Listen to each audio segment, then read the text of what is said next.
Hey there, welcome to Mr.Cozy Bedtime True Crime Stories. Tonight, we're diving into gripping true crime cases, real stories of mystery, betrayal, and cold-blooded crimes, all set against the soothing backdrop of rain. It's the perfect blend of calm and unsettling. If these cases draw you in, tap that like button, share with your fellow true crime lovers, and subscribe to join our curious community. I'm always wondering, where are you tuning in from, and what time is it for you right now? Drop it in the comments below. Now settle in, and let's dig into the darkness. Story 1. The winter wind howled through the streets of St. Clair Shores, Michigan, on January 29, 2014, rattling the windows of the tidy condominiums along Jefferson Avenue. In a quiet complex near the shores of Lake St. Clair, a garbage collector maneuvered his truck through the pre-dawn chill, his breath visible in the frigid air. As he emptied a dumpster, a glint of something unusual caught his eye. A black garbage bag, heavier than the rest, its contents spilling slightly onto the snow-dusted pavement. He froze, his gloved hands trembling as he peered closer. A human arm, pale and lifeless, protruded from the torn plastic. He stumbled back, his heart pounding, and fumbled for his radio to call the police. Within hours, the St. Clair Shores Police Department descended on the scene, their flashlights cutting through the gray morning. What they uncovered would unravel a tragedy so shocking it would haunt the community for years. The dismembered remains of Ramsey Scrivo, a 32-year-old man whose life had been marked by promise, struggle, and a descent into darkness. Ramsey Scrivo was born in 1981, the only child of Daniel and Donna Scrivo, a middle-class couple who'd built a stable life in the suburbs east of Detroit. Daniel, a mechanic with a steady hand and a quiet demeanor, and Donna, a registered nurse whose warmth masked a steely resolve, poured their hopes into their son. Ramsey was a bright boy, his quick mind evident early on. He excelled at De La Salle Collegiate High School, a Catholic boys' school known for its discipline and academic rigor. By 2003, he'd earned a bachelor's degree in accounting from Wayne State University, his future seemingly bright. Friends remembered him as charismatic, with a sharp wit and a knack for numbers. But beneath the surface, Ramsey's life was unraveling. Diagnosed with paranoid schizophrenia in his early 20s, he battled depression and bouts of uncontrolled anger when off his medication. His parents, particularly Donna, became his anchors, guiding him through the fog of his illness with love and persistence. Donna Scrivo, at 60, was a woman of contradictions. To her colleagues at St. John Hospital, she was a dedicated nurse, her calm professionalism a comfort to patients. To her family, she was a devoted mother, fiercely protective of Ramsey despite his struggles. But caring for a son with schizophrenia was a relentless task. Ramsey's condition made steady employment difficult. After a brief stint as an accountant, cut short when a supervisor criticized his work, he drifted to construction and, by 2013, started a lawn maintenance business with his parents' financial help. They'd even helped him buy the condo at 22800 Jefferson Avenue, a small but modern space where Ramsey lived alone, his life a fragile balance of medication and routine. Donna visited often, bringing groceries, checking his prescriptions, and tidying the condo with a nurse's precision. To neighbors, she was a familiar figure, her silver hair and quick smile a constant as she came and went. But by January 2014, something had shifted. Ramsey's behavior grew erratic, his medication lapses more frequent. Neighbors reported hearing shouting matches between him and Donna, their voices carrying through the thin walls of the condo. Ramsey's girlfriend, Michelle, who lived in nearby Roseville, later told police she'd seen him spiral, his paranoia flaring as he accused unseen enemies of watching him. Donna, exhausted by years of managing his illness, confided in a co-worker about the strain. "He's getting worse," she said one night at the hospital, her voice low. "I don't know how much longer I can do this." Daniel, her husband, was supportive but often absent, his long hours at the auto shop leaving Donna to bear the brunt of Ramsey's care. The condo, once a symbol of Ramsey's independence, had become a pressure cooker, its walls closing in on a mother and son bound by love and desperation. On January 26, 2014, Ramsey was last seen alive by a neighbor, shoveling snow from the condo's driveway, his breath puffing in the cold. He waved, his smile strained, before disappearing inside. The next day, Donna called St. Clair Shores police, reporting Ramsey missing. Her voice, recorded on the 911 call, was steady but edged with panic. "He's not answering his phone," she told the dispatcher. "He's got mental health issues, and I'm worried he's wandered off." Officers took the report but found no immediate cause for alarm. Ramsey was an adult, after all, and missing persons cases often resolved quickly. But 2 days later, when the garbage collector's gruesome discovery hit the news, the case took a sinister turn.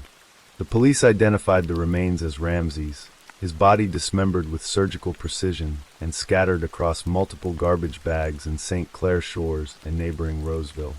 The horror of it gripped the community, a quiet suburb unaccustomed to such brutality. Detective Sergeant Michael Jerksinski, a veteran with the St. Clair Shores Police Department, led the investigation. The crime scene was chilling. Ramsey's torso, arms, and legs had been cut with a saw, the cuts clean and deliberate. His head was never found, a detail that gnawed at investigators. "This wasn't random," Jerksinski told the Detroit Free Press, his jaw tight. "This was personal." The condo at 22800 Jefferson Avenue became the focal point. A search revealed bloodstains in Ramsey's bedroom, hastily cleaned but detectable under ultraviolet light. A circular saw, its blade flecked with tissue, was found in the garage, alongside garbage bags matching those containing Ramsey's remains. Most damning, Donna's fingerprints were on the saw, and her DNA was mixed with Ramsey's blood on a pair of gloves nearby. The evidence pointed to a single, unthinkable conclusion. Donna Scrivo, the devoted mother, was the prime suspect in her son's murder. The police arrested Donna on February 3, 2014, charging her with first-degree premeditated murder and dismemberment of a body. She sat in the Macomb County Jail, her face pale and drawn as the community reeled. To those who knew her, the accusation was incomprehensible. "She loved Ramsey more than anything," Daniel told a reporter, his voice breaking. "She'd never hurt him." But the evidence was mounting. Surveillance footage from a hardware store showed Donna purchasing a circular saw and garbage bags on January 27th, the day after Ramsey was last seen. Her cell phone records placed her near the dumpsters where the remains were found, and a neighbor recalled seeing her carry heavy bags from the condo late that night, her movements hurried. The prosecution, led by Assistant Prosecutor William Cataldo, built a case around a mother overwhelmed by her son's illness, driven to a breaking point that ended in violence. Donna's story, when she finally spoke to police, was bizarre. She claimed a masked intruder had broken into the condo on January 26th, held her at gunpoint, and forced her to watch as he killed Ramsey with a knife. The man, she said, then dismembered her son's body with a saw, ordering her to dispose of the remains or face death herself. "I was terrified," she told detectives, her eyes wide. "I didn't know what to do." But the story crumbled under scrutiny. There were no signs of forced entry, no witnesses to an intruder, and the forensic evidence, particularly the saw and gloves, pointed directly to her. Cataldo, in a press conference, called her account a fabrication, arguing that Donna had acted alone, motivated by years of exhaustion and frustration. "She snapped," he said, his voice firm, "and Ramsey paid the price." The trial, held in May 2015 at the Macomb County Circuit Court, was a media circus. Judge Richard Coretti presided, his courtroom packed with reporters from the Detroit Free Press, the Macomb Daily, and national outlets like NBC's Dateline, which later aired an episode titled The House on the Lake. Donna, dressed in a navy blazer, her hair neatly pinned, took the stand in her own defense. Her attorney, Gilberto Garcia, painted her as a victim of circumstance, a mother pushed to the edge by Ramsey's violent episodes. "She was trying to protect herself," Garcia told the jury, gesturing to Donna, who sat silently, her hands folded. But Cataldo dismantled her story on cross-examination, pointing out inconsistencies. The lack of evidence for an intruder, the precision of the dismemberment, the incriminating purchases. "You expect us to believe a stranger did this while you stood by?" he asked, his voice sharp. Donna's composure faltered, her answers vague, and the jury watched, their faces unreadable. The prosecution's case was bolstered by forensic testimony. Dr. Daniel Spitz, the Macomb County medical examiner, described Ramsey's injuries: blunt force trauma to the head, likely from a heavy object, followed by dismemberment with a power saw. The cause of death was unclear due to the missing head, but Spitz noted the absence of defensive wounds, suggesting Ramsey was unconscious or already dead when the sawing began. A toxicologist testified that Ramsey's blood showed no traces of his schizophrenia medication, indicating he'd been off his meds, potentially volatile. Cataldo argued this was the trigger. An unmedicated Ramsey, possibly aggressive, pushed Donna to a desperate act. The defense countered that Donna, as a nurse, would have sought help, not resorted to murder. "She knew the system," Garcia said. "She called police before when Ramsey was out of control." The jury deliberated for just 3 hours before returning a verdict on May 18, 2015, guilty of first-degree murder and mutilation of a body. Donna sat motionless as Judge Coretti sentenced her to life without parole on June 23, her eyes fixed on the floor. Daniel, in the gallery, wept silently, his hands covering his face. The community was divided. Some saw Donna as a monster, others as a tragic figure, a mother broken by the relentless demands of caring for a mentally ill son. "It's a tragedy all around," Jerksinski told, his voice heavy. "No one wins here." Ramsey's girlfriend, Michelle, spoke to Dateline, her voice trembling. "He was sick, but he was kind," she said. "He didn't deserve this." The case took a twist in 2016 when Donna's conviction was overturned. An appeals court found that Gilberto Garcia's defense was so inadequate, relying on Google searches for forensic questions during the trial, that it constituted ineffective assistance of counsel. A new trial was ordered, but in 2017, facing mounting evidence and a weakened prosecution case, a key detective and a witness had died. Donna accepted a plea deal. She pleaded guilty to second-degree murder, receiving a sentence of 20 to 40 years. At 63, it was effectively a life sentence. She was transferred to the Women's Huron Valley Correctional Facility, where she remains, her health declining. Daniel visited her until his death in 2019, leaving her alone with her memories and regrets. The Ramsey Scrivo case left scars on St. Clair shores. The condo at Jefferson Avenue was sold, its new owners unaware of its grim history. Neighbors avoided the dumpster where Ramsey's remains were found, some moving away entirely. The case, covered extensively by media, became a cautionary tale about mental illness, caregiving, and the breaking point of love. It's hard to imagine a mother doing this. But schizophrenia changes everything. The absence of Ramsey's head fueled speculation, though police never found evidence of it being kept as a trophy or hidden elsewhere. For those who knew Ramsey, the loss was profound. His high school friend Mark told, "He was a good guy when he was on his meds. Funny, smart. This disease stole him." Donna's co-workers, stunned by her conviction, struggled to reconcile the nurse they knew with the woman who dismembered her son. The case raised questions about mental health support, caregiver burnout, and the limits of love. "She should have gotten help," Daniel said before his death, his voice hollow. "But she thought she could handle it." As of September 2025, the case remains a wound in St. Clair shores, a reminder that even in a quiet suburb, the deepest tragedies can unfold behind closed doors, leaving a family shattered and a community searching for answers. Story 2. The autumn of 2014 in Guilderland, New York, was quiet, the kind of quiet that blankets suburban towns with a deceptive sense of safety. Leaves fell in lazy spirals from the maples lining Western Avenue, and the air carried the crisp promise of winter. In a modest split-level home on McCown Road, the Chin family, Jean Chin, his wife Haiyan Lee, and their 2 young boys, Anthony and William, lived a life that seemed unremarkable to their neighbors. Gene, a 39-year-old restaurant worker, was known for his reserved demeanor, his focus on providing for his family. Haiyan, a gentle woman with a warm smile, was often seen walking her sons to the school bus, her laughter mingling with their chatter. Anthony, 10, was a budding artist with a penchant for sketching fantastical creatures, while 7-year-old William loved soccer, his small frame darting across the backyard in pursuit of a ball. To the outside world, they were just another family, their days filled with the ordinary rhythms of work, school, and home.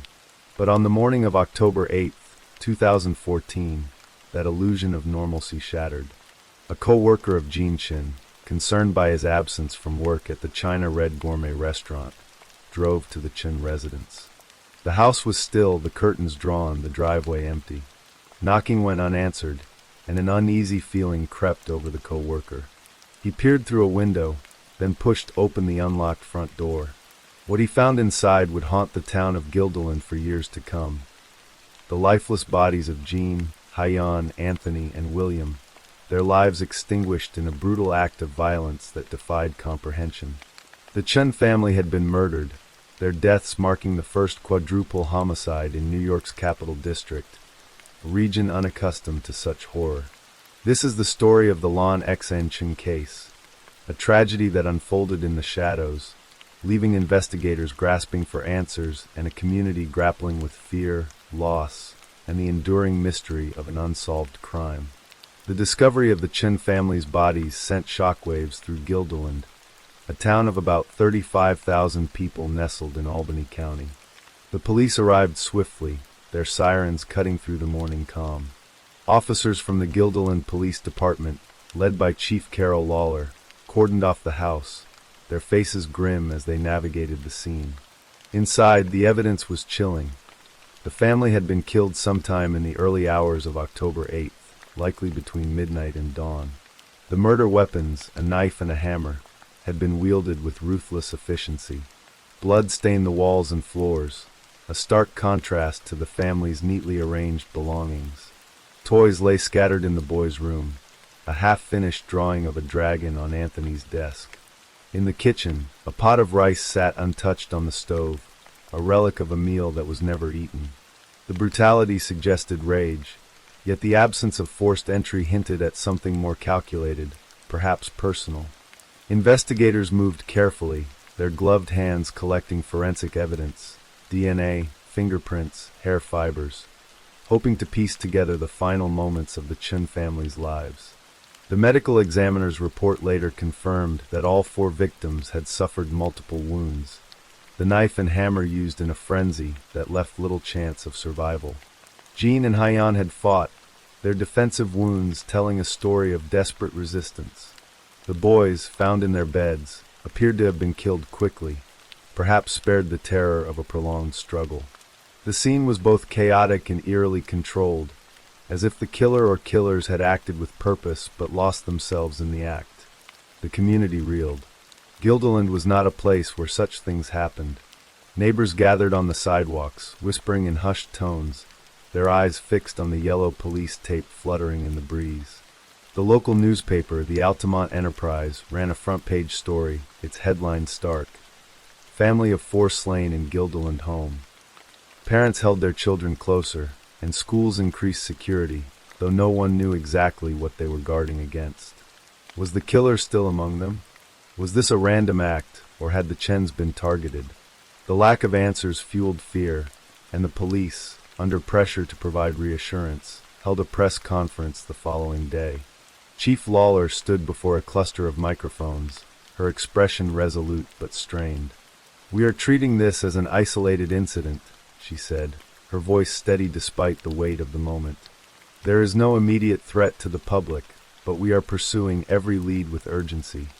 Behind her, Albany County District Attorney David Soares added, "This is a complex case, and we are committed to finding justice for the Chen family." Their words were meant to calm, but they did little to quell the growing unease. The absence of suspects, the brutality of the crime, and the seeming randomness of it all left the community on edge. Investigators began with the basics. Who were the Chens? and who might have wanted them dead.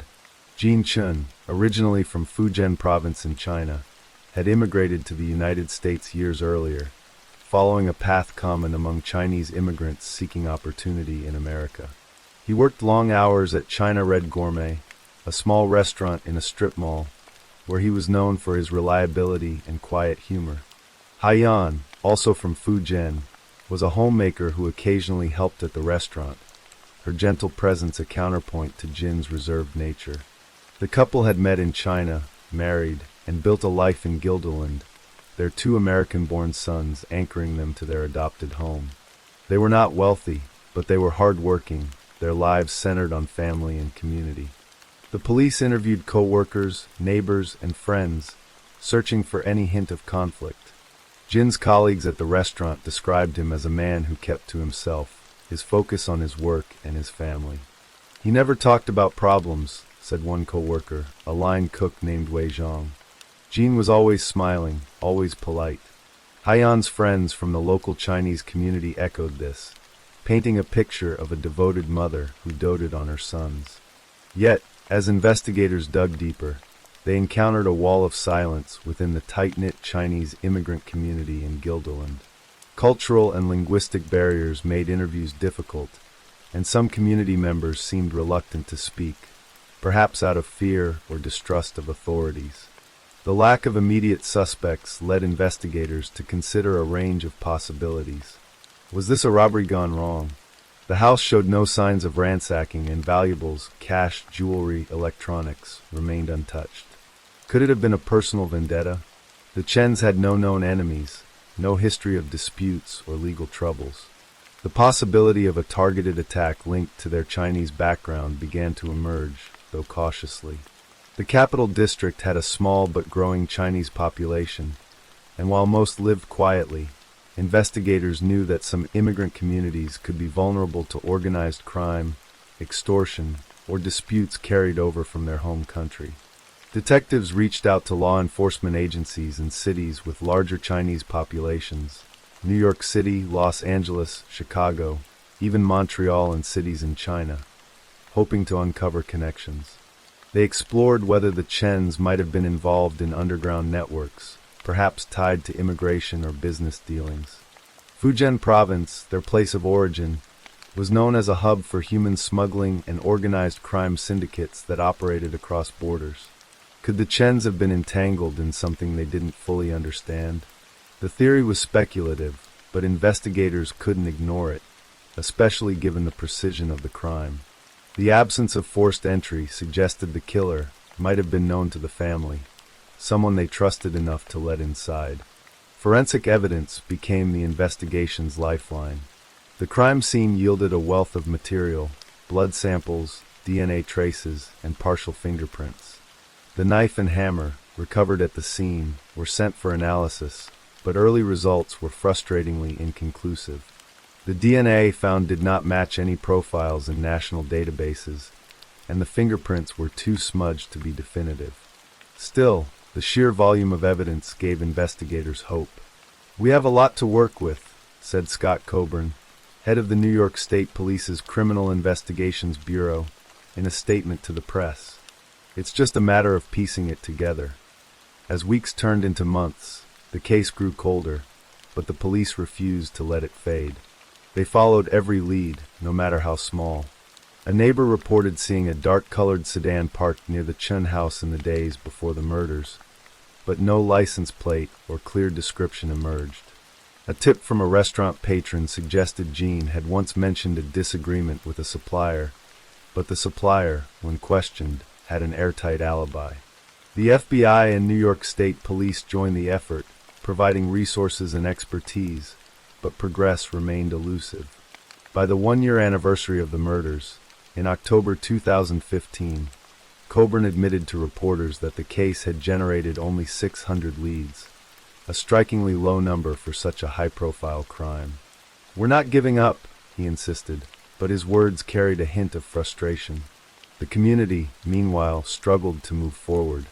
Memorials for the Chens sprang up: a candlelight vigil at Guilderland Town Hall, a scholarship fund in Anthony and William's names at their elementary school. The boys' classmates left drawings and notes at a makeshift shrine, their messages heartbreaking in their simplicity. I miss you, Anthony. William, you were my best friend. Haiyan's friends organized a fundraiser for the family's relatives in China, who were devastated but unable to travel to the U.S. due to visa issues. The murders had not only taken 4 lives, but had fractured a community, leaving behind a lingering sense of vulnerability. Investigators began to explore more unconventional angles. Could the murders be linked to transnational crime? The U.S. Department of Justice had recently prosecuted cases involving Chinese nationals involved in espionage, extortion, and organized crime, some tied to operations like Operation Fox Hunt, a Chinese government initiative to repatriate fugitives. While there was no evidence connecting the Chens to such schemes, the brutality of the murders and the lack of obvious motive kept the theory alive. Detectives also considered cultural factors, perhaps a dispute rooted in Chinese traditions or family obligations that had followed the Chens across the ocean. They consulted anthropologists and community leaders, but these efforts yielded little clarity. By 2016, the case had become a fixture in local news, a grim reminder of unanswered questions. The Altamont Enterprise published periodic updates, each one shorter than the last, as new developments dwindled. The police maintained a tip line, and the FBI offered a reward for information leading to an arrest, but the trail grew colder. Robert Patnaud, commander of the New York State Police's Troop G, made a public plea in 2018, urging anyone with even the smallest piece of information to come forward. Sometimes the most trivial detail can break a case, he said, his voice heavy with the weight of years spent chasing shadows. The Chen family's home on McCown Road sat empty, its windows dark, a silent monument to the tragedy. Neighbors avoided walking past it at night, the house's presence a constant reminder of the horror within. Some in Guilderland began to whisper about ghosts, about the spirits of Jean, Haiyan, Anthony, and William lingering in the place where they died. The rational dismissed such talk, but the stories persisted, a way for the community to process its grief. As the years passed, the investigation shifted focus. Detectives revisited the forensic evidence, hoping advancements in technology might unlock new clues. In 2020, a new DNA analysis technique offered a glimmer of hope, but the results were inconclusive, the samples too degraded to provide a breakthrough. The case remained open, but the urgency of the early days had faded. For the investigators, it was a wound that refused to heal, a puzzle with missing pieces. For the Chun family's friends and distant relatives, it was a loss that grew heavier with each unanswered question. By September 2025, more than a decade after the murders, the Lon Xian Chun case remains unsolved. The Guilderland Police Department still fields tips, though they are few and far between. The house on McCown Road has been sold, its new owners unaware or unconcerned by its history. The community has moved on, as communities do, but the memory of the Chens lingers in quiet moments. When a parent watches their child kick a soccer ball, or when a neighbor glances at the house and feels a chill.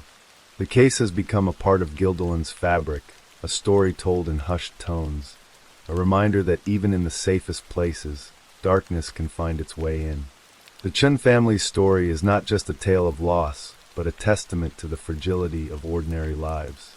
Jean and Haiyan built a home in a new country, chasing a dream of stability and hope for their sons.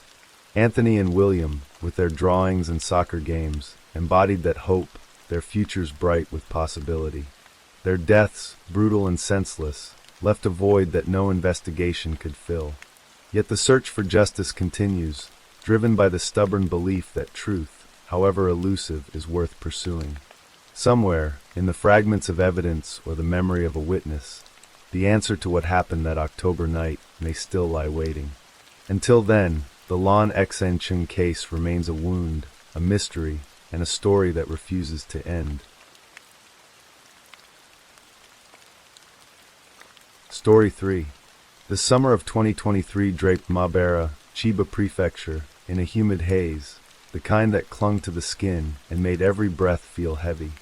On July 10th, a 17-year-old high school student named Sayaka Nakagawa stepped out of her family's modest home, her school uniform neatly pressed, her backpack slung over one shoulder. The streets of Mabera, a quiet coastal city an hour from Tokyo, buzzed with the ordinary rhythm of daily life. Children laughing on their way to school, shopkeepers sweeping their storefronts, the distant hum of trains. Sayaka, with her dark hair tied back and her reserved smile, blended into the morning crowd, just another teenager heading to class. But by the evening, she was gone, vanished without a trace, leaving behind a family gripped by fear and a community haunted by questions. Sayaka was a typical high school girl in many ways, though those who knew her described a quiet intensity beneath her unassuming exterior. Born in 2006, she grew up in Mabera, a city of about 90,000 people, where the Pacific Ocean's salty breeze mingled with the scent of cedar from nearby forests. Her parents, Hiroshi and Emi Nakagawa, were hard-working middle-class folks. Hiroshi a clerk at a local bank, Emi a part-time nurse. They raised Sayaka and her younger brother, Kaito, in a small house with a tidy garden, where hydrangeas bloomed in bursts of pink and blue.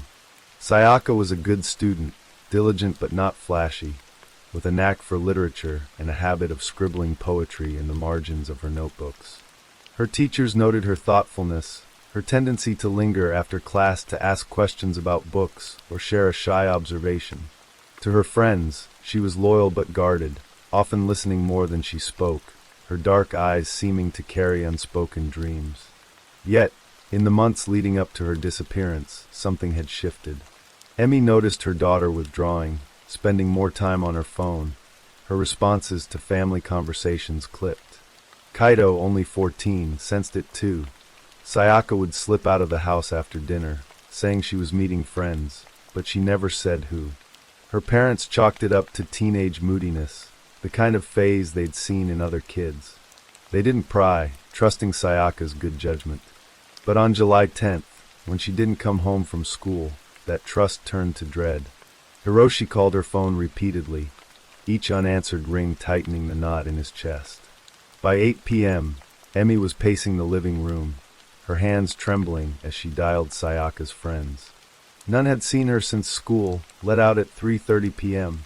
The Nakagawas drove to Mabera Station, hoping to spot her among the evening commuters, but the platform was empty, the train's departure leaving only silence. At 10 p.m., they filed a missing person report with the Chiba Prefectural Police.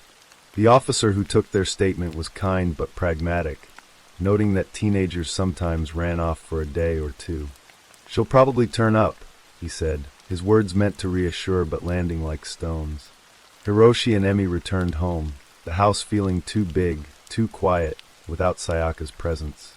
The police launched a search, though resources were stretched thin.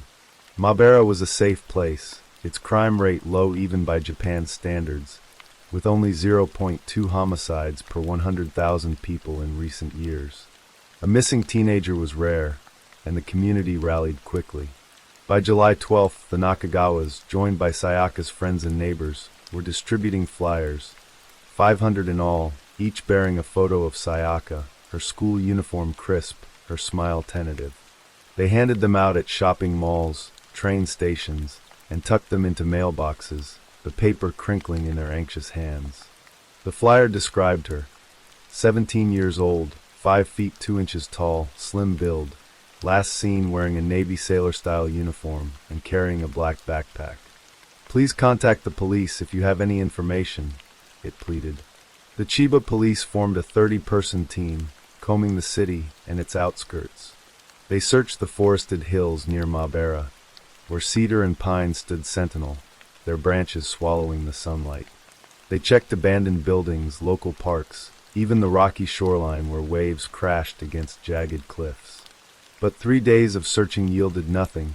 No backpack, no phone, no sign of Sayaka. Fuji TV reported on the case, the anchor's voice steady as she relayed the lack of leads, her words a grim echo of the family's growing despair. The police released Sayaka's photo to the public, a rare move in a country protective of personal privacy, hoping someone might recognize her. Yet the days stretched into weeks, and the silence was deafening. For Hiroshi and Emi, the waiting was torture. They barely slept, their nights spent staring at Sayaka's empty room, her desk cluttered with textbooks and a half-finished poem about the sea. Kaito withdrew into himself, his usual chatter replaced by a sullen quiet. The community's support was a lifeline. Neighbors brought meals, friends organized search parties, but it couldn't fill the void. Rumors began to swirl. Some whispered that Sayaka had run away, perhaps with a boyfriend or to escape the pressure of school. Others feared worse, their minds drifting to Japan's rare but chilling cases of abduction. The Nakagawas refused to entertain such thoughts, clinging to the hope that Sayaka was alive somewhere waiting to be found. As July turned to August, the police investigation deepened. They interviewed Sayaka's classmates, teachers, and co-workers from her part-time job at a local cafe. One friend, Aiko, admitted that Sayaka had been secretive lately, mentioning late-night walks and messages from someone she wouldn't name. The police seized Sayaka's laptop and phone records, uncovering a string of texts to an unknown number. The messages were cryptic: "Meet me at the usual place. Don't tell anyone." But they hinted at a hidden life. The number was traced to a prepaid phone, untraceable, a dead end. Detectives canvassed Mobara's seedier corners, the arcades and karaoke bars where teenagers sometimes lingered, but no one recognized Sayaka's face. The media coverage grew, with outlets like the Japan Times and Asahi Shimbun picking up the story. Reporters described Mobara's quiet streets, the community's shock, the family's anguish.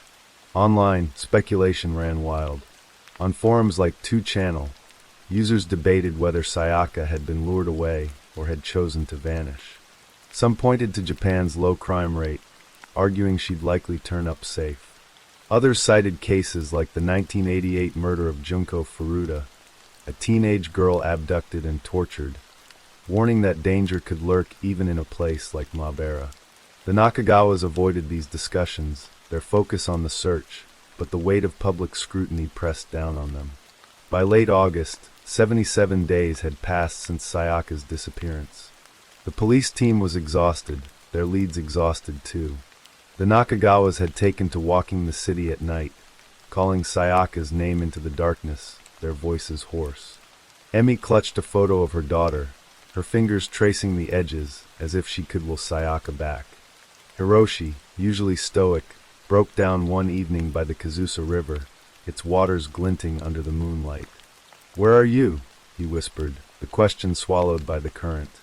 Then on September 28, 2023, a breakthrough came. A gardener at the Tamasaki Shrine, a Shinto temple on the outskirts of Mabara, was tending the grounds just after noon.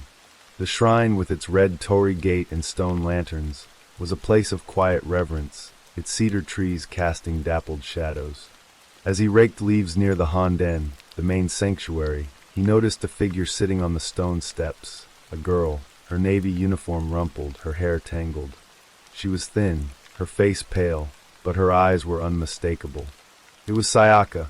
The gardener, an older man named Taro Yamada, approached cautiously. "Are you okay?" he asked. Sayaka didn't speak, her gaze fixed on the ground. Alarmed, he called the police, who arrived with Hiroshi and Emi in tow.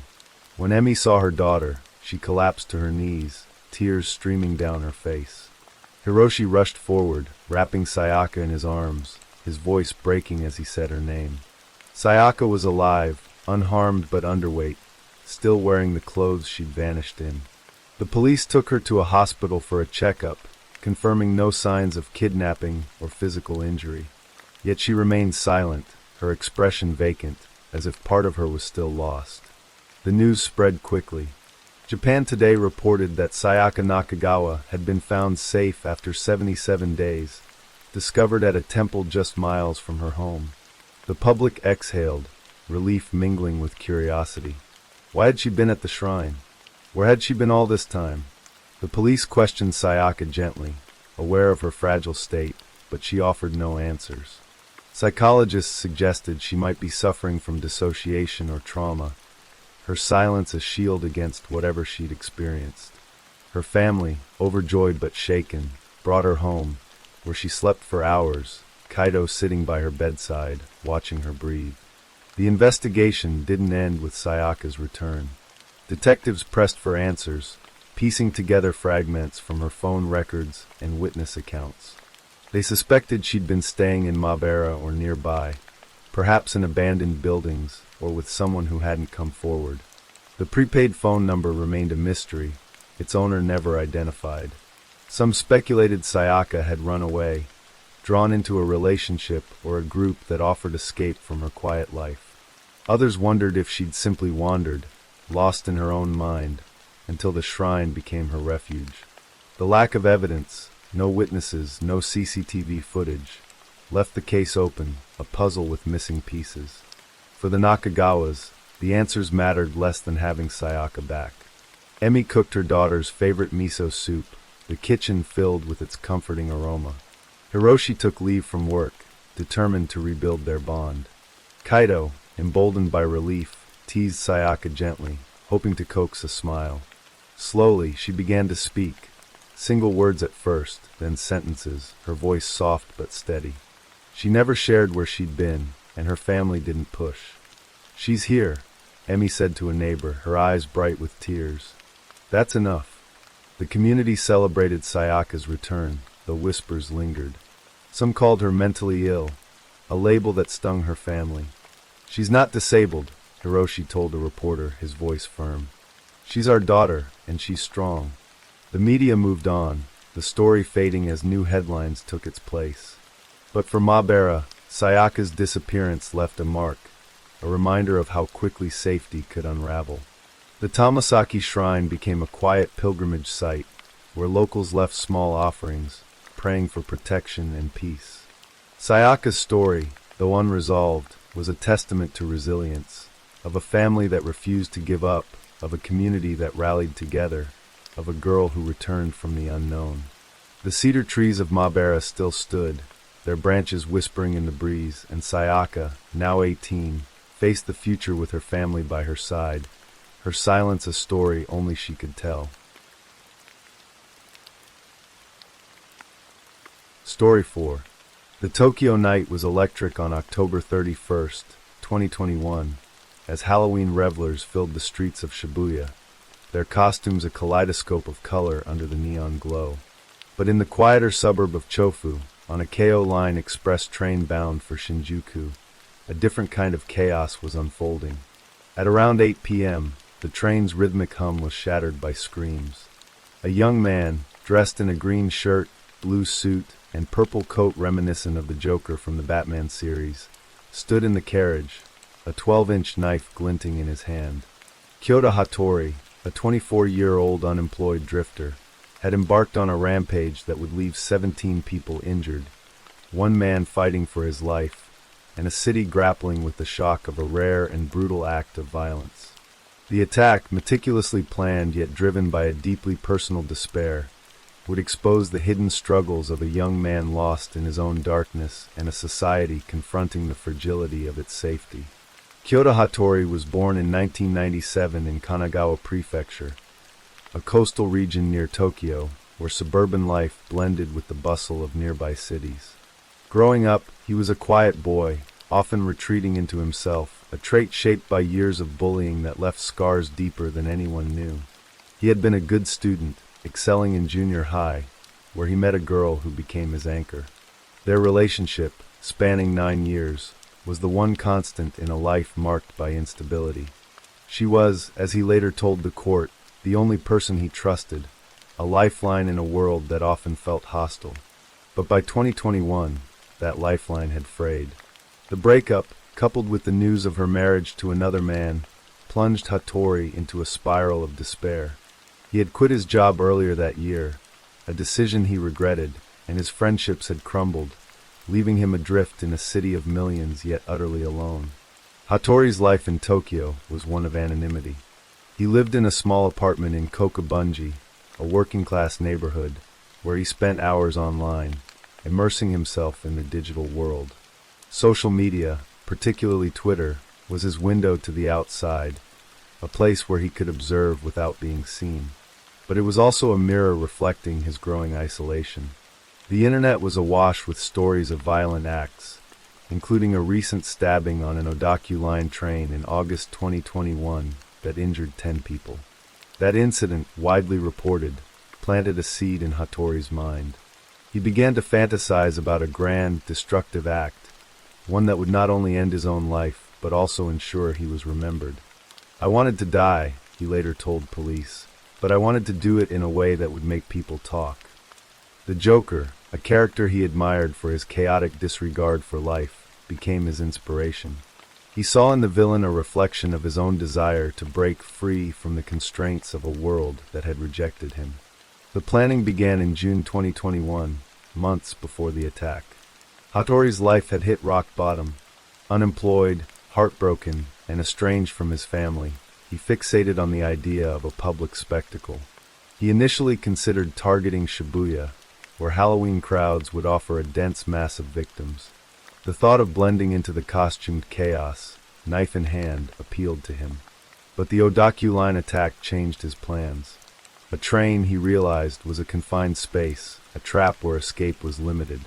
He began researching train schedules, focusing on the KO Line's limited express trains, which made fewer stops, prolonging the time passengers would be trapped. He purchased 6 lighters and a bottle of lighter fluid from a Don Quixote discount store, testing them to ensure they would ignite quickly. The knife, a 12-inch blade he bought online, was chosen for its size and lethality. He practiced his movements, imagining the chaos he would unleash. "I wanted to kill as many as possible," he told investigators, his voice devoid of emotion. On the evening of October 31st, Hattori dressed carefully, donning a green shirt, blue suit, and purple coat, a deliberate nod to the Joker's iconic look. He dyed his hair green, completing the transformation. The costume was more than a disguise. It was a persona, a way to shed the timid Kyoto Hattori and become something fearless, something monstrous. He boarded the KO Line train at Kakuryō Station, the knife tucked into his waistband, the lighter fluid hidden in a bag. The carriage was moderately crowded, passengers absorbed in their phones or chatting about Halloween plans. Among them was a 72-year-old man, a retiree returning home from a family gathering, unaware that his life was about to intersect with Hattori's twisted mission. As the train pulled away from Chofa Station, Hattori acted. He stood, his movements deliberate, and drew the knife. The first stab was swift, plunging into the chest of the elderly man seated beside him. The man gasped, clutching his chest as blood spread across his shirt. Passengers froze, their minds struggling to process the surreal scene. "I thought it was a Halloween stunt," one witness later told the BBC, her voice trembling. "Then I saw the knife waving, and I knew it was real." Hattori moved through the carriage, slashing and stabbing, his face a mask of cold determination. Screams filled the air as passengers scrambled toward the exits, some climbing over seats, others pressing against locked doors. A young woman, a college student heading to a party, was slashed across the arm, her costume torn as she stumbled away. A businessman in his 40s ducked under a seat, narrowly avoiding the blade. In total, 17 people were injured, 3 seriously, the elderly man teetering on the edge of death as he went into cardiopulmonary arrest. Hattori's rampage didn't end with the knife. He poured lighter fluid across the floor of the carriage, the acrid smell cutting through the panic. With a flick of his lighter, flames erupted, licking at seats and sending thick smoke billowing through the confined space. Passengers coughed and choked, their eyes stinging as they pushed toward the windows. Some, like Shunsuke Kimura, a 28-year-old office worker, climbed out onto the platform, injuring himself in the fall. "It was like a nightmare," Kimura later told reporters, his shoulder bandaged. People were running, screaming, and the smoke was everywhere. The train screeched to a halt at Kakuryō Station, the doors finally opening as passengers spilled onto the platform, some limping, others helping the wounded.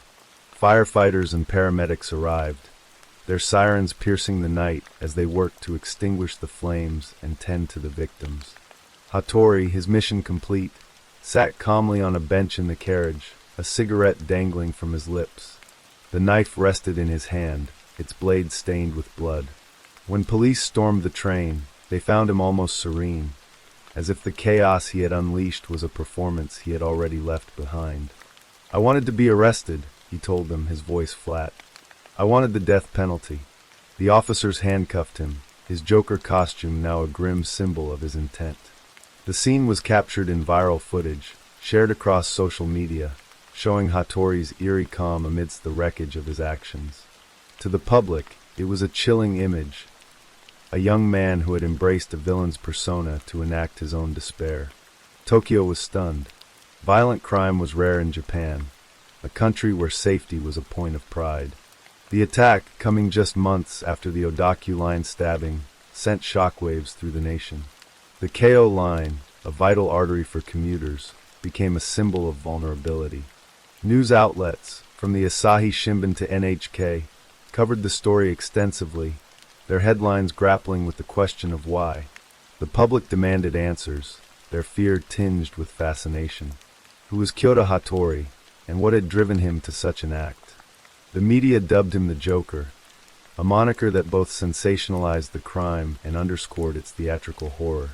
On X, posts reflected the public's shock, with users sharing clips of the attack and debating the state of Japan's mental health system. Some saw Hattori as a product of societal pressures, others as a monster who had chosen his path. The investigation, led by the Tokyo Metropolitan Police Department, moved swiftly. Hattori was arrested on suspicion of attempted murder and arson, charges that carried severe penalties in Japan's strict legal system. During interrogations, he was forthcoming, detailing his months of planning. He admitted to buying the lighters and fluid, to choosing the Keio Line for its limited stops, to targeting Halloween for its crowds. "I wanted to kill people and be sentenced to death," he told detectives, his words chilling in their clarity. He spoke of his ex-girlfriend, of the pain of her marriage to another, of his failed attempts to rebuild his life after quitting his job. The bullying he endured in school, he said, had left him with a deep-seated mistrust of others, a wound that festered into a desire for destruction. The police searched his apartment, finding receipts for the lighters and knife, along with notes outlining his plan. The evidence was overwhelming, but the motive remained elusive. Was it heartbreak, mental illness, or a perverse quest for infamy? Hattori underwent a 3-month psychiatric evaluation, a standard procedure in Japan for serious crimes. The Tachikawa branch of the Tokyo District Public Prosecutor's Office concluded he was criminally responsible, ruling out insanity as a defense. The evaluation revealed a young man with no diagnosed mental illness, but a profound sense of alienation. He had no history of violence, no criminal record, only a quiet life that had spiraled into despair. The prosecutors, led by a team experienced in high-profile cases, prepared for trial, charging Hattori with attempted murder of the 72-year-old man and 12 others, as well as arson.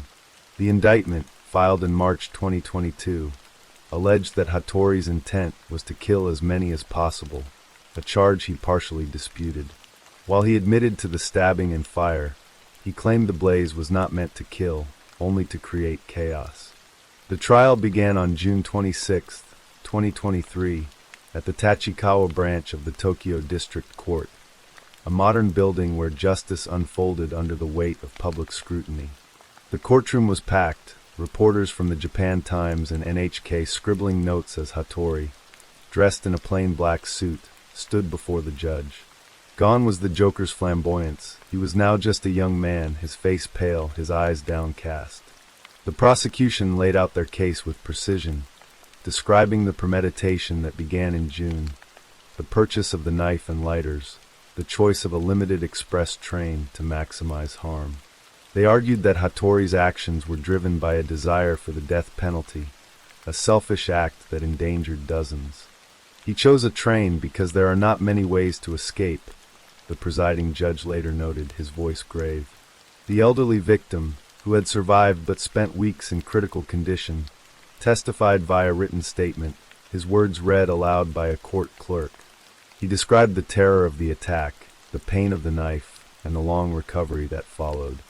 Hattori's defense, led by attorney Hiroshi Kato, didn't dispute the facts of the attack but challenged the intent behind the fire.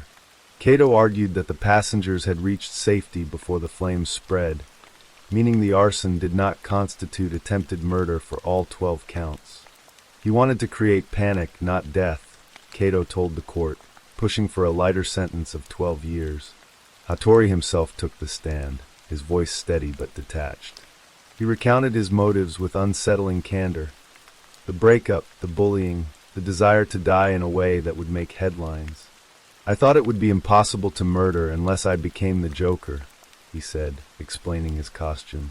He admitted to feeling remorse on the second day of the trial, saying he regretted the suffering he caused. But when pressed by the prosecution, he revealed a chilling truth. He had delayed his apology to preserve his chance at the death penalty. "I thought it would hurt my chances," he said, his words hanging heavy in the courtroom. Victims and passengers shared their stories, their voices trembling with the weight of trauma. A young woman described the scar on her arm, a permanent reminder of that night. A father recounted holding his daughter as they fled the smoke, fearing they wouldn't make it out. The prosecution played footage from the train, grainy but harrowing, showing passengers climbing out windows and running through smoke.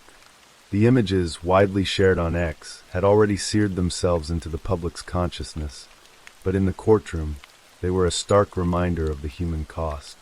The defense countered with Hattori's lack of prior criminal history and his expressions of remorse, however belated. They painted him as a troubled young man, not a hardened criminal, urging the court to consider his mental state. On July 31st, 2023, the verdict came. The Tachikawa branch of the Tokyo District Court sentenced Kyoto Hattori to 23 years in prison, a term that reflected the severity of his crimes, but fell short of the death penalty he had sought. The presiding judge, in a rare direct address, called the attack an indiscriminate crime carried out for selfish reasons. He noted the societal impact, the fear it instilled in a city unaccustomed to such violence. The court ruled that the arson did not constitute attempted murder for two of the passengers, who had reached safety, a small concession to the defense. But the judge's words were clear. Hattori's actions could have killed many, and the sentence was meant to reflect that potential. As Hattori stood, his face showed no emotion, a stark contrast to the chaos he had unleashed. The aftermath was a mix of relief and unease. The victims, some still recovering, expressed gratitude for the sentence but struggled with the scars, both physical and emotional. The elderly man, now frail but alive, declined to speak publicly, his family shielding him from the media. In Dyersburg, the community grappled with the case's implications. Japan's low crime rate had long been a source of pride, but the Hattori attack, following the Odakyu Line incident, prompted calls for reform. Railway operators installed more surveillance cameras, and the government reviewed safety protocols. On X, discussions continued, with some users sympathizing with Hattori's mental struggles, others condemning him as a danger to society. The case sparked debates about Japan's mental health system, where stigma often prevents people from seeking help, and about the allure of infamy in a digital age. For Hattori's family, the trial was a private agony. His parents, estranged from him before the attack, declined to comment, their silence a shield against public scrutiny. The ex-girlfriend, whose marriage had triggered his spiral, was never named, her life disrupted by a man she had once loved. Hattori himself, now in a Tokyo prison, became a symbol of a generation grappling with isolation and despair. The 23-year sentence meant he would be in his late 40s upon release, his youth spent behind bars. Whether he would find redemption or sink deeper into his darkness remained unknown. The Kyoto Hattori case, covered by outlets like the Asahi Shimbun and NHK, was a stark reminder of the fragility of safety in even the most orderly societies. It exposed the cracks in Japan's social fabric, where economic pressures, social isolation, and unaddressed trauma could converge in devastating ways. For the victims, it was a trauma that would linger, a night that changed their lives forever. For Tokyo, it was a wake-up call, a moment to confront the reality that evil could wear a familiar face, even one dressed as a comic book villain. Kyoto Hattori's story, born of heartbreak and twisted ambition, remains a haunting chapter in Japan's history, a tale of a young man who sought to become a monster and, in doing so, left a city forever changed. Story 5. The summer of 2000 in Boksburg, South Africa, was heavy with the promise of change. The new millennium had dawned, and for Desiree "Desi" Reed, a 20-year-old with a quick smile and a heart full of dreams, life seemed to be taking shape. She stood in the doorway of her mother's modest home on Trichard Road, her dark hair catching the late January light. Desiree had recently moved back to Boksburg from Terfontein, a gritty suburb of Johannesburg, where she had lived briefly with her fiancé, a man she'd met while working at a shop in the East Rand. That night, January 27, 2000, her fiancé dropped her off at her mother's house, the car's headlights cutting through the dusk as he drove away. Desiree waved, her silhouette framed against the peeling paint of the front door. It was the last time her family would see her. By morning, she was gone, leaving behind a note less void and a family that would spend the next 2 decades searching for answers in a city that seemed to swallow its secrets whole. Desiree was born on July 24, 1979, in the sprawling urban landscape of Gauteng, where Boksburg's working-class neighborhoods pulsed with life. The daughter of Jeanette Reed, a single mother who worked long hours to keep the family afloat, Desiree grew up with her older sister, Janetta Joao, in a home where love was abundant but resources were scarce. Boksburg, a former mining town turned industrial hub, was a place of contrasts. Tidy suburban streets gave way to crowded townships, and opportunity often felt just out of reach. Desiree, known to her family as Desi, was a bright spark in this world. She was petite, with expressive eyes and a laugh that could lift a room. At 20, she was navigating the cusp of adulthood, working at a retail shop in Boksburg's East Rand Mall, where her warmth made her a favorite among customers. She dreamed of stability, of building a life with the man she loved, a businessman who owned a store next to hers. Their engagement, though recent, had brought a flicker of hope to her mother and sister, who saw in Desiree a young woman ready to carve out her own path. But Desiree's life wasn't without its shadows. Friends later told police she had struggled with drug addiction, a battle that began in her late teens. It was a secret she kept from her mother, who saw only her daughter's determination to move forward. Desiree's fiancé, whose name remained private in police reports, seemed to offer a way out, a chance to leave behind the pull of addiction and start anew. They had moved together to Terfontein, a rougher part of Johannesburg, where the streets were lined with pawn shops and the air carried the weight of urban decay. The move was meant to be temporary, a stepping stone to a better life. But something about that life didn't sit right with Jeanette. She worried about the distance, the late-night calls that went unanswered, the way Desiree's voice sometimes sounded strained. When Desiree returned to Boksburg that January evening, dropped off by her fiancé, Jeanette felt a quiet relief. Her daughter was home, safe under her roof, or so she thought. The details of that night are sparse, pieced together from family accounts and police statements. Desiree arrived at her mother's house around 7 p.m., her fiancé's car pulling away after a brief goodbye. Jeanette was out, working a late shift, but had left a note on the door, a habit born of hope. "Hi Desiree, if you come home, please stay, or just leave us a note saying that you are still okay. Don't leave without letting us know you are okay."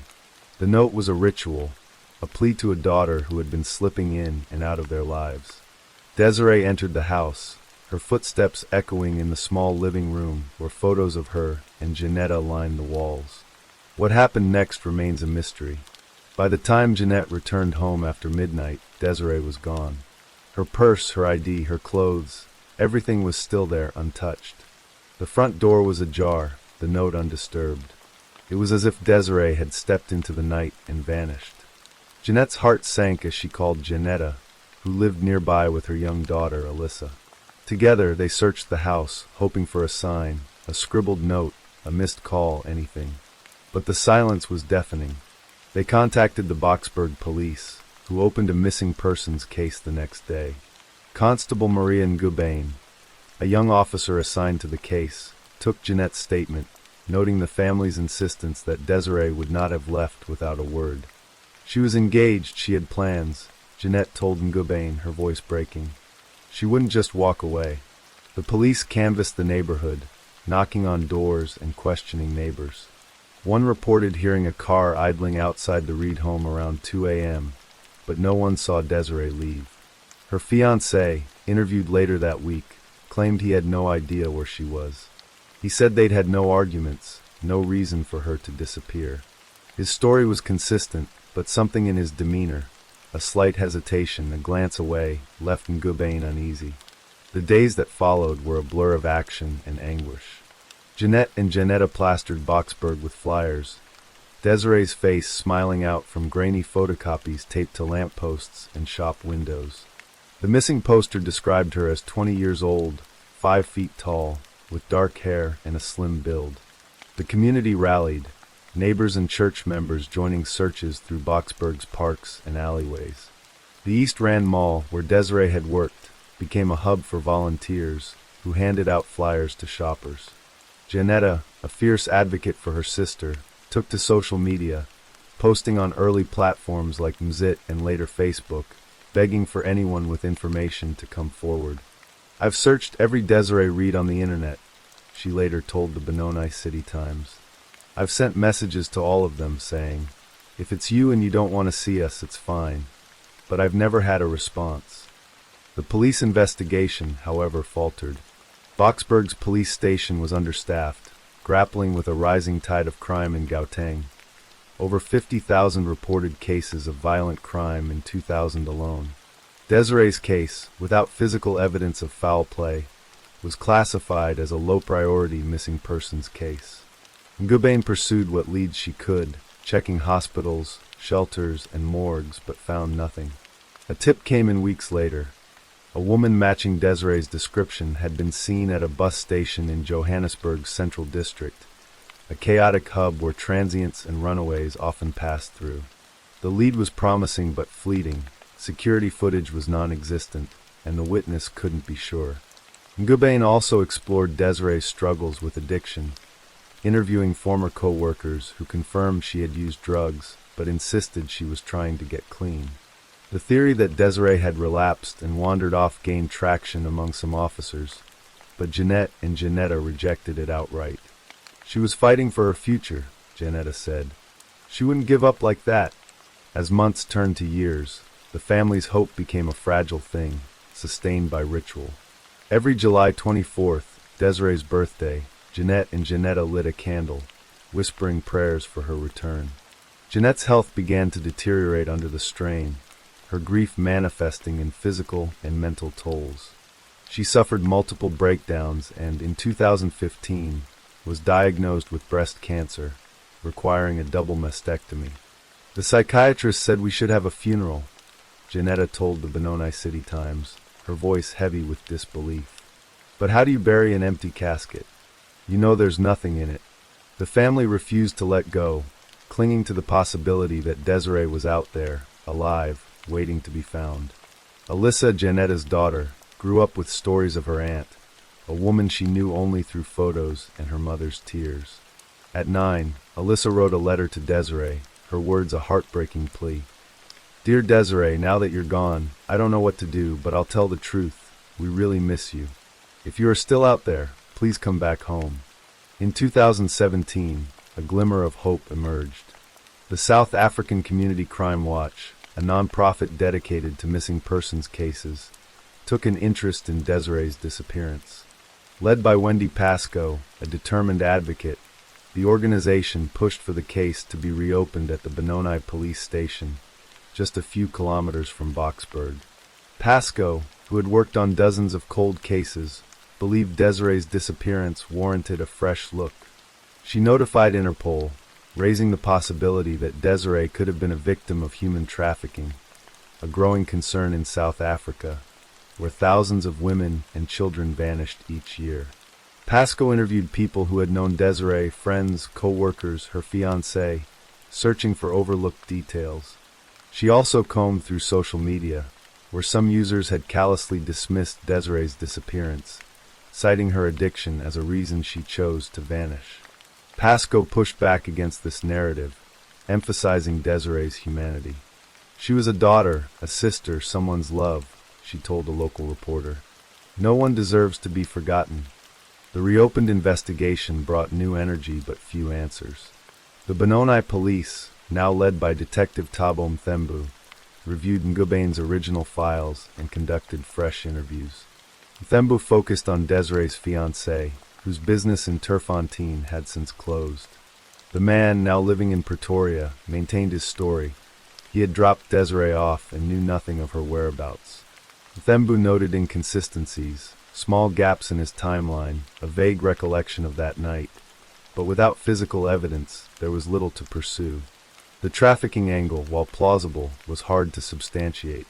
South Africa's porous borders and overwhelmed police force made it a hub for trafficking networks, but no concrete link to Desiree emerged. Mthembu also checked records at Home Affairs, running ID and RICA checks, but found no trace of Desiree after January 2000. The case once again stalled. By 2022, the case had become a symbol of endurance for Desiree's family and a stark reminder of South Africa's missing persons crisis. On May 25th, International Missing Persons Day, Engelbrecht released a special episode of True Crime South Africa, accompanied by a song dedicated to Desiree. Written in collaboration with Janetta, the song was a haunting tribute, its lyrics echoing Alyssa's letter. "We really do care for you. Please believe me and know that it is true." The release, covered by Jacaranda FM, was a moment of beauty born from pain, a way to keep Desiree's memory alive. "Every time someone hears this song, her memory is revived," Engelbrecht wrote. "It reminds us of all the missing people whose cases remain unresolved." Janetta, speaking to reporters, called it a way to come full circle, a testament to their refusal to let Desiree fade. The years had taken their toll on Jeanette. Her cancer treatment left her frail, and the endless uncertainty gnawed at her spirit. Janetta, now a mother of two, carried the fight forward, her daughter Alyssa by her side. Alyssa, who had grown into a teenager, joined her mother in spreading awareness, posting on social media and attending vigils. The family's Facebook page, supported by South African Community Crime Watch, grew to thousands of followers, each post a plea for information. They checked every lead, no matter how small, sightings in Cape Town, Johannesburg, even as far as Namibia, but none panned out. The possibility that Desiree had been trafficked lingered, a shadow over every dead end. South Africa's trafficking networks, as reported by the International Organization for Migration, often targeted vulnerable young women like Desiree, but without evidence, the theory remained a haunting what-if. The Boksburg police, under pressure from advocacy groups, periodically reviewed the case, but resources remained a barrier. Detective Mthembu, who had taken a personal interest, retired in 2023, passing the file to a younger officer, Lorado Dlamini. Dlamini, aware of the case's emotional weight, reached out to Locate International, a UK-based organization that collaborated with universities to analyze cold cases. Inspired by initiatives like Dr. Sasha Reid's Missing Persons Database in Canada, Locate International offered to review Desiree's case, using algorithms to cross-reference missing persons data with unidentified remains. The effort, though promising, yielded no matches by 2025. The house on Trichard Road stood as a silent witness to Desiree's absence. Jeanette, too weak to live there alone, moved in with Janetta, but she kept the note on the door, a faded relic of hope. The community that had once rallied around the Reeds had moved on, but the family's resolve held firm. Janetta and Alyssa continued their search, driven by love and a refusal to accept the void. The True Crime South Africa podcast, revisited in 2025, noted the case's enduring impact. For 25 years, Desiree's family has not given up hope, but the mystery endures. Where is Desiree Reed? The streets of Boksburg carried on, their rhythm unbroken by the loss of one young woman. But for Jeanette, Janetta, and Alyssa, time was a heavy weight, each day a reminder of the unanswered questions. Had Desiree been taken by someone she trusted, her fiancé or a stranger in the night? Was she a victim of Johannesburg's underbelly, where trafficking and crime thrived? Or had she, against all odds, chosen to disappear, leaving behind a life she could no longer bear? The truth remained elusive, buried in the shadows of a city that kept its secrets. Desiree's face, frozen in that Christmas 1999 video, smiled out from flyers and screens, a beacon of a life unfinished, a call to a family that would never stop searching.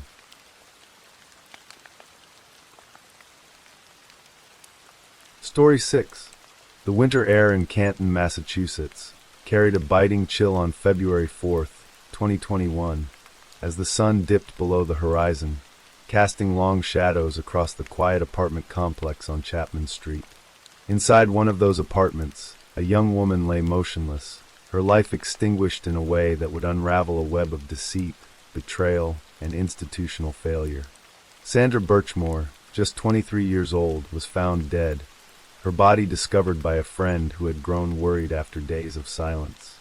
The scene was stark, a rope around her neck, her body slumped in a way that suggested a deliberate end. The initial ruling from the state medical examiner was suicide by asphyxia, a conclusion that seemed to close the case with a neat, if tragic, explanation. But for those who knew Sandra, her friends, her family, and a tenacious reporter, the story was far from over. Beneath the surface of that ruling lay a darker truth, one that would expose a predator in uniform, a community betrayed, and a young woman's life stolen far too soon. Sandra Birchmore was born on May 13, 1997, in Stoughton, a small town south of Boston where the rhythm of life was steady, predictable, and rooted in community. Raised by her single mother, Denise, who battled chronic illness, Sandra's early years were marked by resilience. Her mother's condition meant Sandra often navigated the world with a quiet strength, finding solace in structure and purpose. At 12, she discovered a path that seemed to offer both. The Stoughton Police Explorers Program, a youth initiative designed to introduce teenagers to careers in law enforcement. The program was a beacon for Sandra, who had always admired authority figures, particularly police officers. She saw them as protectors, guardians of the community she called home. In 2010, she joined the program, her eyes bright with ambition and her heart full of trust. It was here, in the fluorescent-lit rooms of the Stoughton Police Department, that Sandra met Matthew Farwell, a 25-year-old officer with a disarming smile and an air of confidence.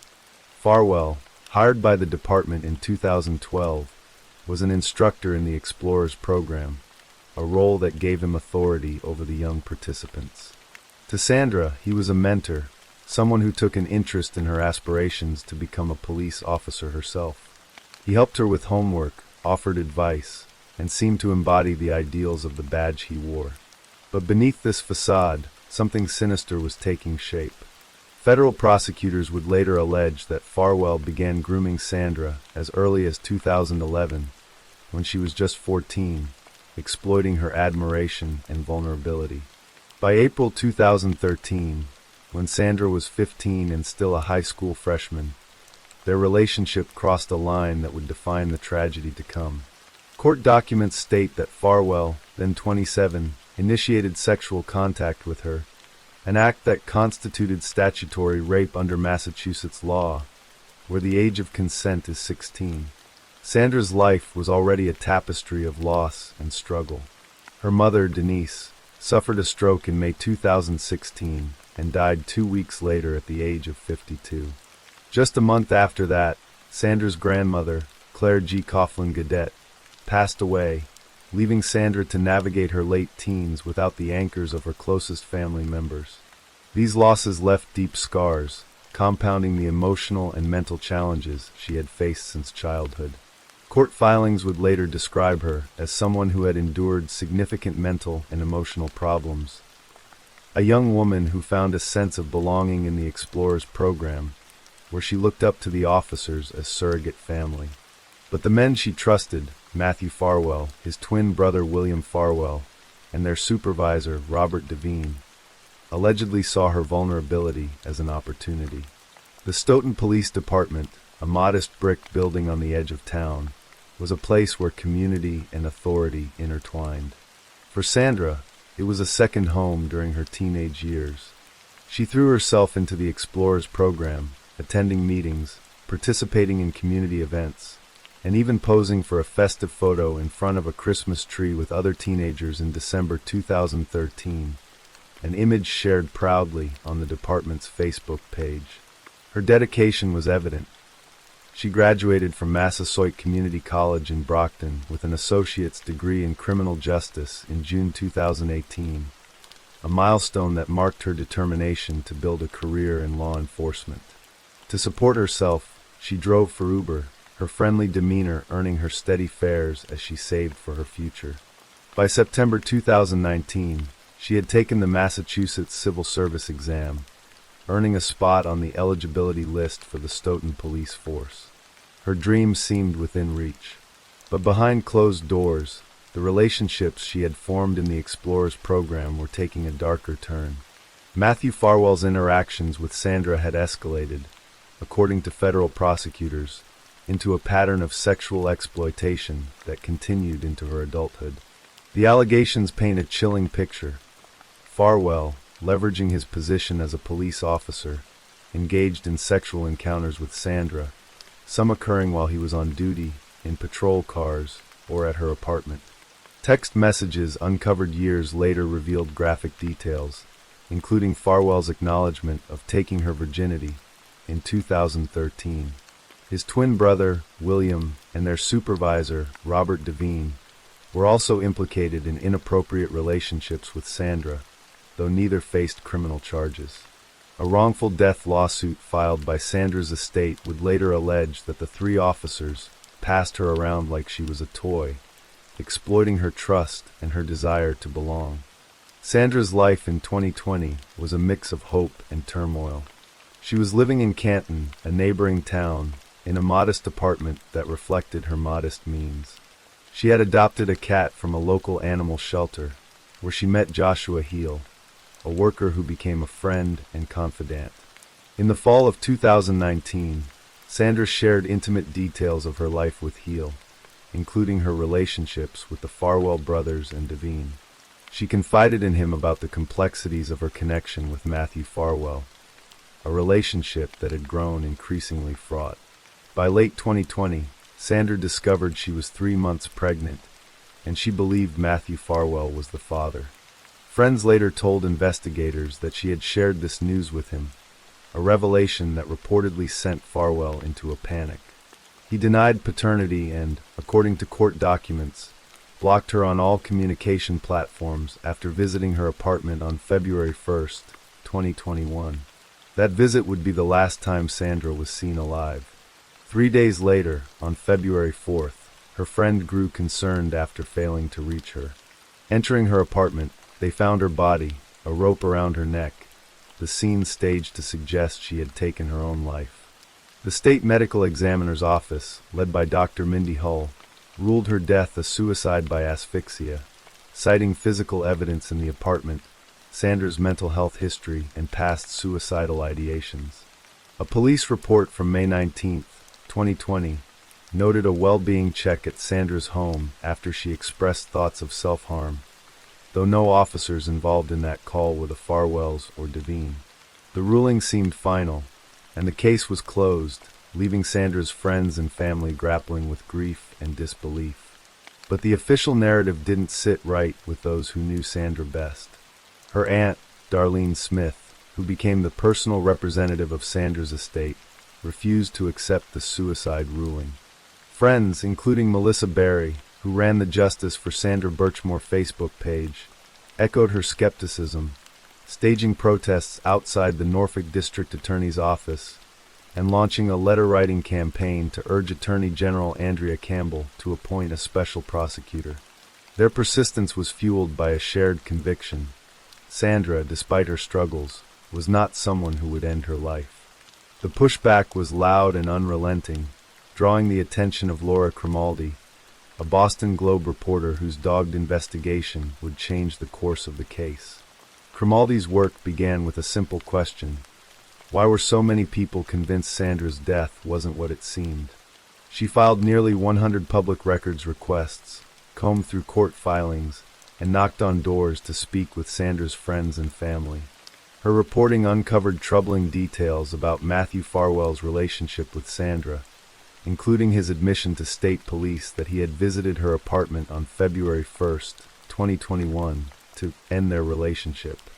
Farwell claimed he had only slept with Sandra 2 or 3 times in 2020, a statement contradicted by text messages that revealed a much longer and more exploitative history. The turning point came in June 2024, when Dr. Michael Baden, a renowned forensic pathologist hired by Sandra's estate, reviewed the case. His findings were unequivocal. Sandra's death was not a suicide but a homicide. The physical evidence, he argued, pointed to strangulation, not self-inflicted asphyxia. This revelation prompted federal authorities to take a closer look, and on August 28, 2024, Matthew Farwell was indicted on federal charges of murder and killing a witness or victim. The indictment alleged that Farwell, facing the perceived imminent disclosure of his criminal conduct, strangled Sandra to silence her and staged her apartment to make it appear as though she had died by suicide. The charges sent shockwaves through Stoughton, a community already reeling from allegations of police misconduct in another high-profile case involving Karen Red, a woman accused of killing her police officer boyfriend in Canton. The federal case against Farwell unfolded in the United States District Court in Boston, where he pleaded not guilty. Prosecutors painted a damning portrait of a man who had abused his authority for years, exploiting Sandra from the age of 15 and ultimately killing her to protect his secrets. Assistant U.S. Attorney Stephen Kelleher described Farwell's actions as depraved and a gross betrayal of his sworn oath and the public's trust. Court documents detailed how Farwell used his knowledge as a law enforcement officer to cover his tracks, deleting messages and searching online for ways to prevent their recovery. A protective order was issued to safeguard sensitive information, including crime scene photos and Sandra's medical records, which could expose witnesses to safety or privacy risks. Meanwhile, the wrongful death lawsuit filed by Sandra's estate in December 2022 continued to move through Norfolk Superior Court. The suit named Matthew Farwell, William Farwell, Robert Devine, the town of Stoughton, and the Stoughton Police Department, alleging negligence, negligent supervision, and a decade-long pattern of grooming and sexual assault. The lawsuit claimed the officers' actions pushed Sandra to the brink, though federal prosecutors now argued her death was far more sinister. The Peace Officer Standards and Training, Post-Commission, the state's police oversight agency, also took action, revoking the certifications of Matthew and William Farwell in 2023 and initiating proceedings against Devine. Matthew Farwell agreed to never work in law enforcement again, though he admitted no wrongdoing. The case exposed deep flaws in the Stoughton Police Department and the broader system of oversight. Stoughton Police Chief Donna McNamara, who took office after Sandra's death, called the allegations against Farwell the single worst act of professional misconduct she had witnessed in her nearly 3-decade career. Her internal affairs investigation, launched after Sandra's death, uncovered the inappropriate relationships between Sandra and the 3 officers, though it initially found no evidence of criminality. Critics, including criminal justice professor Tom Nolan, questioned why Farwell wasn't scrutinized more closely from the start, especially given his presence at Sandra's apartment around the time of her death. "This guy is creeping around the scene," Nolan told the Boston Globe. "Why aren't we looking at him?" As the legal proceedings continued into 2025, Sandra's story became a rallying cry for justice. Protesters gathered outside the John Joseph Moakley United States Courthouse, holding banners demanding accountability for Sandra and her unborn child. Melissa Berry, whose Justice for Sandra Birchmore Facebook page had grown to 4,700 members, spoke of the community's outrage and determination. "People are upset, rightfully so," she told NBC Boston. "They see what happened in the Karen Reed case, and they feel like the same thing is happening in Sandra's case, that there is a cover-up here. The parallels between the 2 cases, both involving allegations of police misconduct in Norfolk County, cast a shadow over the region's law enforcement, raising questions about trust and accountability. Laura Grimaldi's relentless reporting earned her the Al Nakula Award for Police Reporting in 2025, a testament to the impact of her work. "If it hadn't been for Laura, there wouldn't have been the deeper investigation," said Chuck Plunkett, a judge for the award. Her stories had not only reopened the case, but also shone a light on a culture that allowed such abuses to persist. For Sandra's family and friends, the recognition was bittersweet.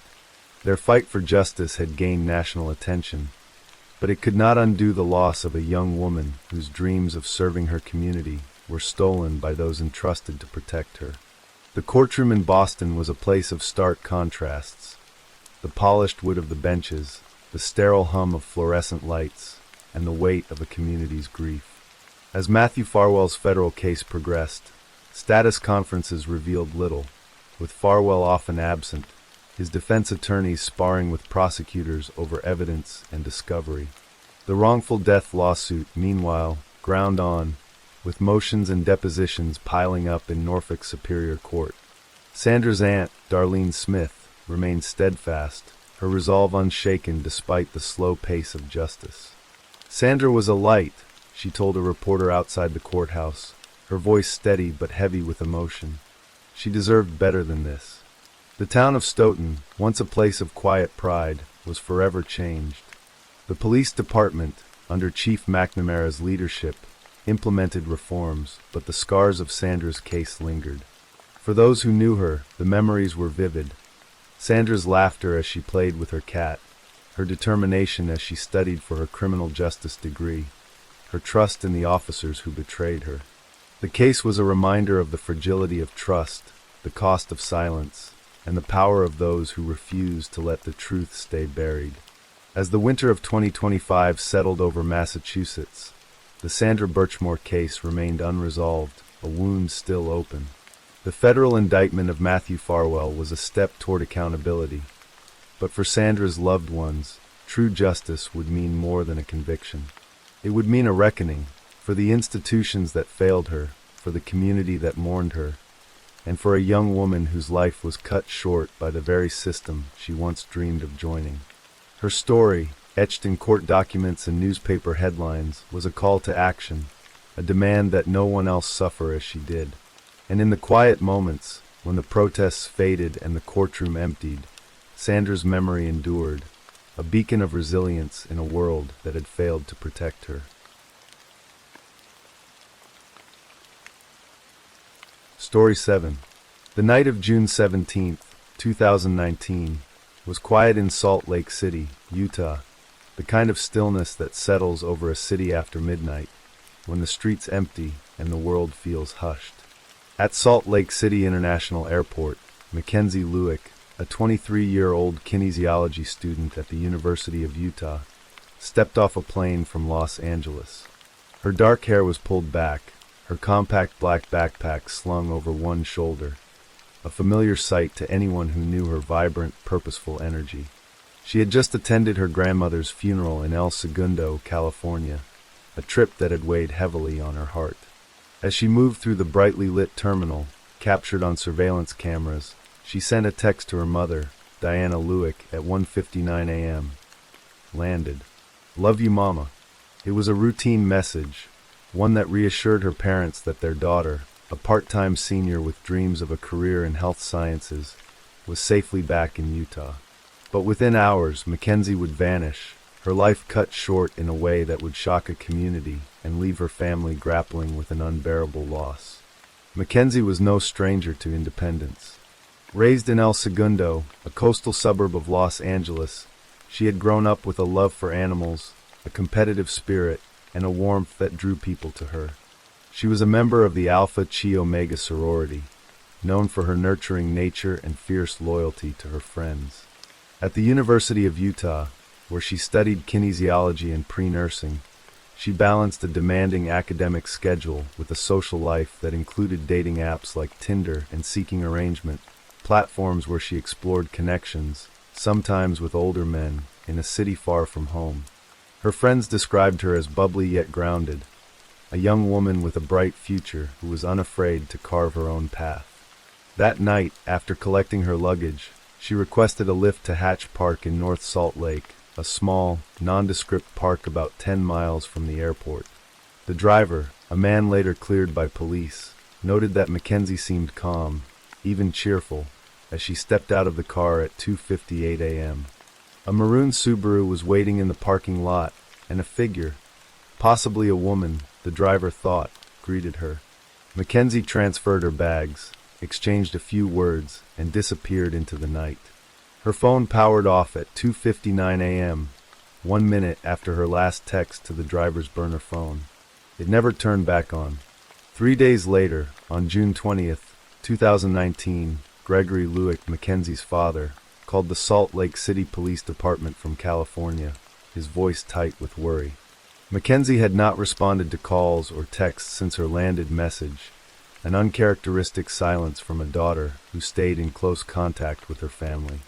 She had missed a flight back to California on June 23rd, booked with an American Express card her parents didn't recognize, and failed to show up for her midterms, a wedding, and even to feed her beloved cat.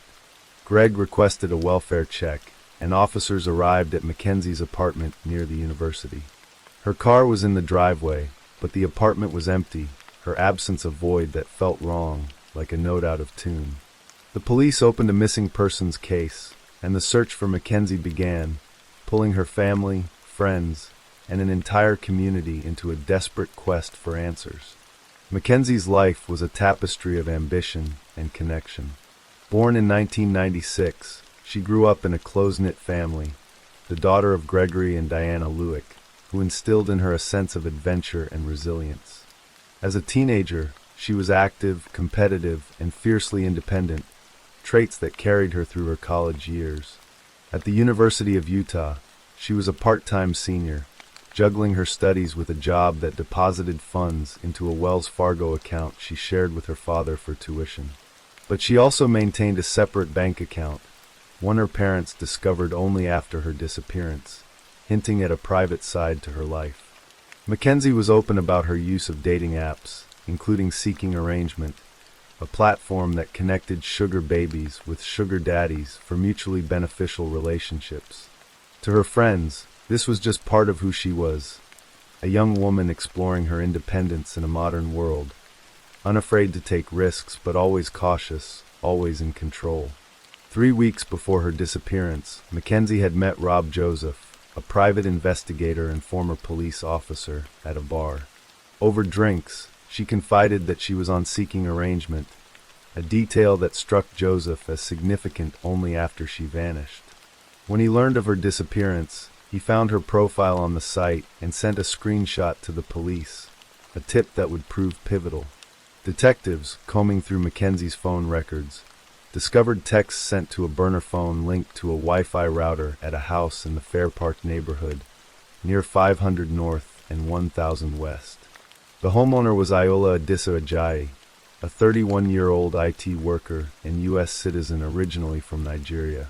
Ajayi had a sparse criminal history, a 2012 theft charge for stealing an iPad at Utah State University, later expunged, but troubling signs were emerging. A contractor named Brian Wolf had recently declined a job from Ajayi, who wanted a secret, soundproof room built under his porch with hooks mounted high on the walls and a fingerprint-locked door. Wolf, unnerved, had refused, later telling police. The pieces just didn't add up. On June 24th, 2019, detectives interviewed Ajayi at his home, a modest house with a basement he rented out through Airbnb. He was cooperative, almost overly so, claiming he had never met Mackenzie in person and suggesting the burner phone could belong to one of his guests. He denied knowing what she looked like, despite having photos of her on his phone, and said their communication ended when he sent her a picture of himself, implying she stopped responding because he was black. "Maybe she doesn't want my kind of race," he told detectives, a statement that rang hollow against the evidence mounting against him.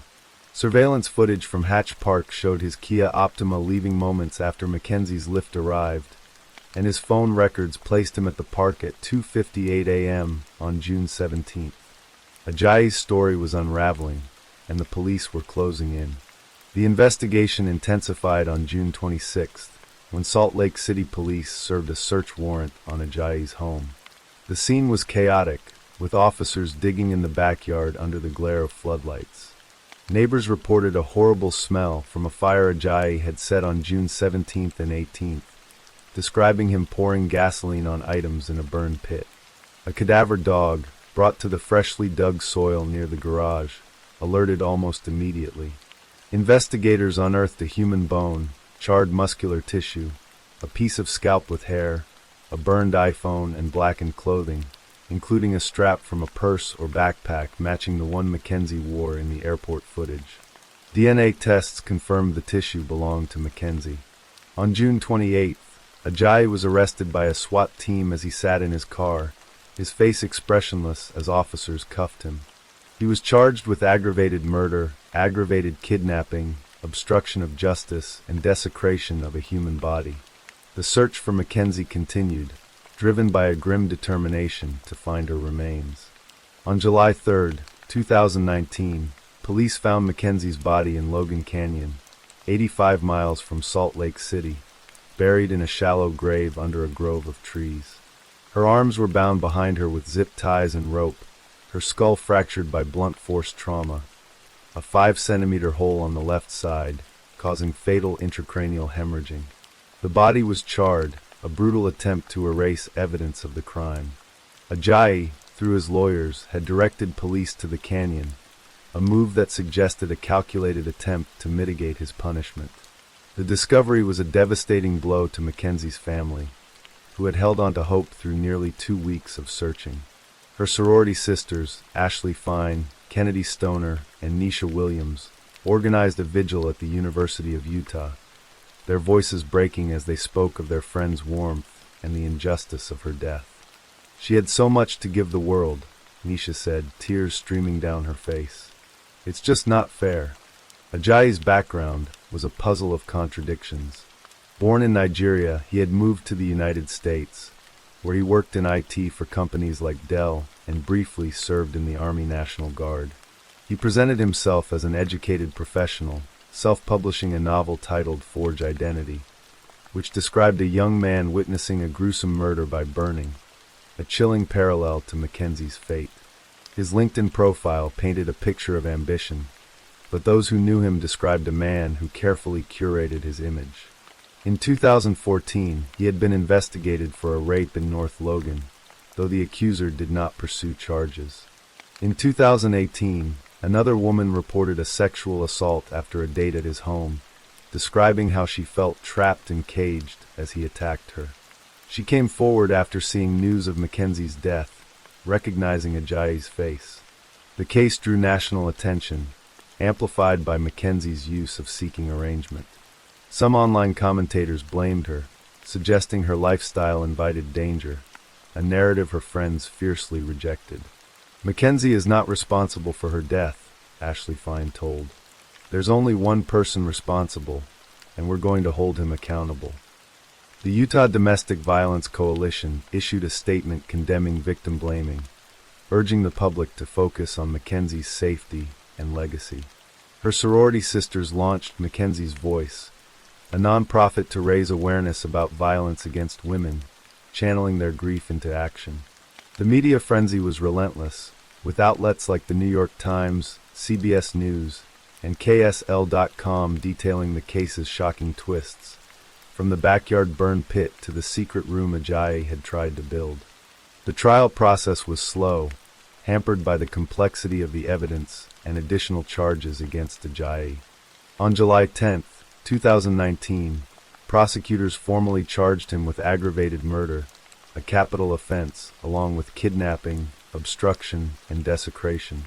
Salt Lake County District Attorney Sim Gill, a seasoned prosecutor, described the case as a priority, emphasizing the need for thorough evidence collection to ensure justice for Mackenzie's family. Newly unsealed search warrants revealed chilling details.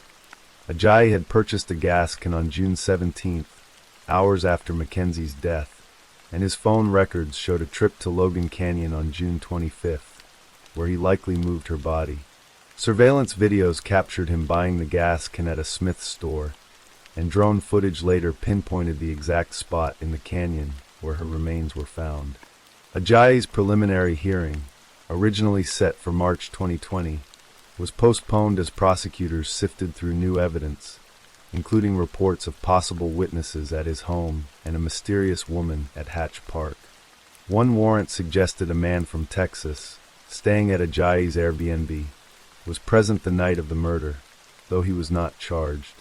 Another hinted at a second woman at the park, a detail that confused investigators, as the Lyft driver's account was inconsistent with other evidence. Ajayi's defense, led by attorney Neil Hamilton, challenged the narrative, claiming the 2018 assault accuser had changed her story and that the evidence against Ajayi was circumstantial. But the physical evidence, DNA, charred items, phone records, was overwhelming. On October 7, 2020, in a Salt Lake City courtroom, Ayoola Ajayi stood before Judge Vernice Treese, his orange jail jumpsuit stark against the muted tones of the room.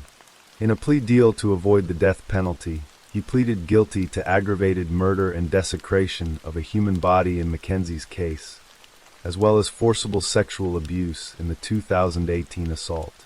Prosecutors dropped the kidnapping charges, a decision that sparked mixed emotions among Mackenzie's family. In court, Ajayi admitted to planning her murder before their meeting at Hatch Park, disabling his home security cameras and luring her to his house. There he bound her, choked her with his hands and a belt, and beat her, causing the fatal head injury. He burned her body in his backyard, then moved her remains to Logan Canyon when police began closing in. His apology to the Luiks was brief.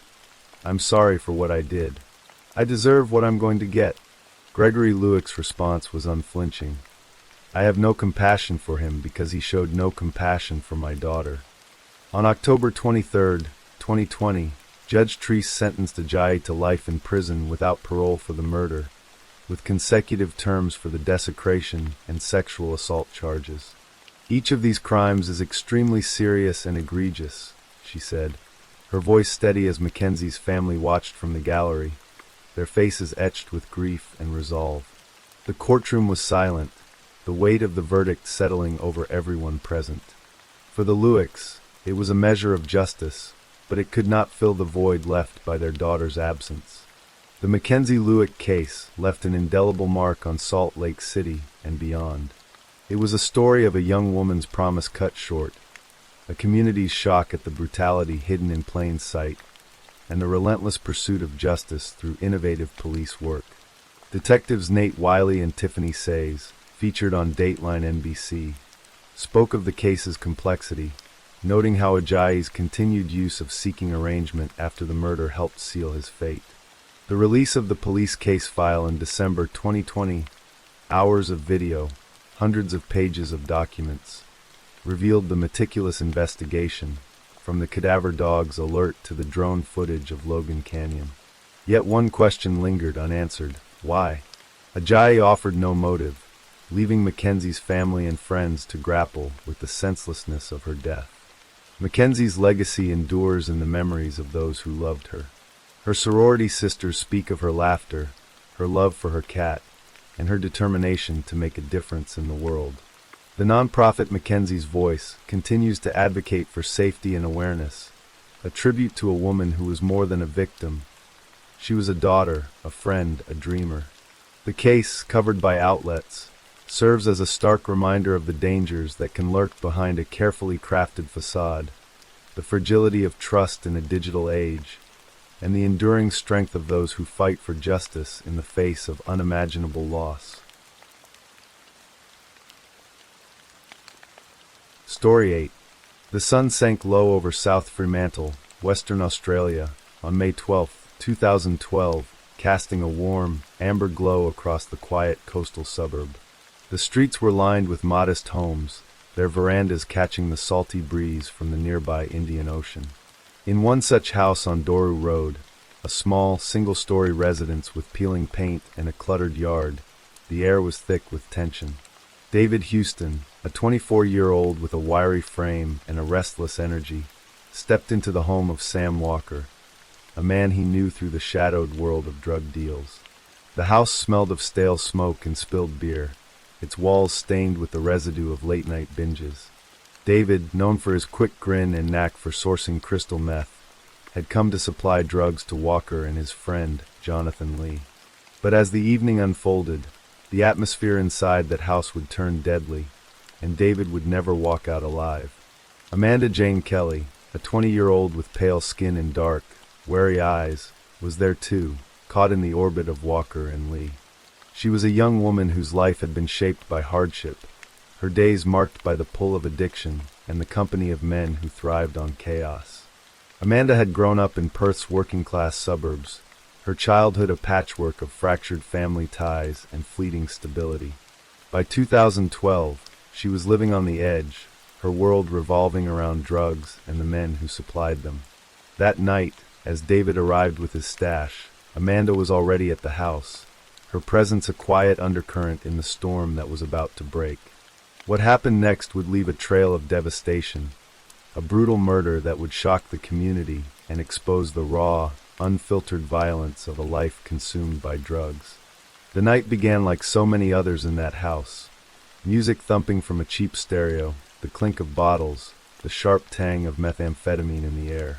David, dressed in a faded t-shirt and jeans, was all business, his hands quick as he handed over the drugs. Walker, 27, broad-shouldered and volatile, was the host, his laughter loud but his eyes hard.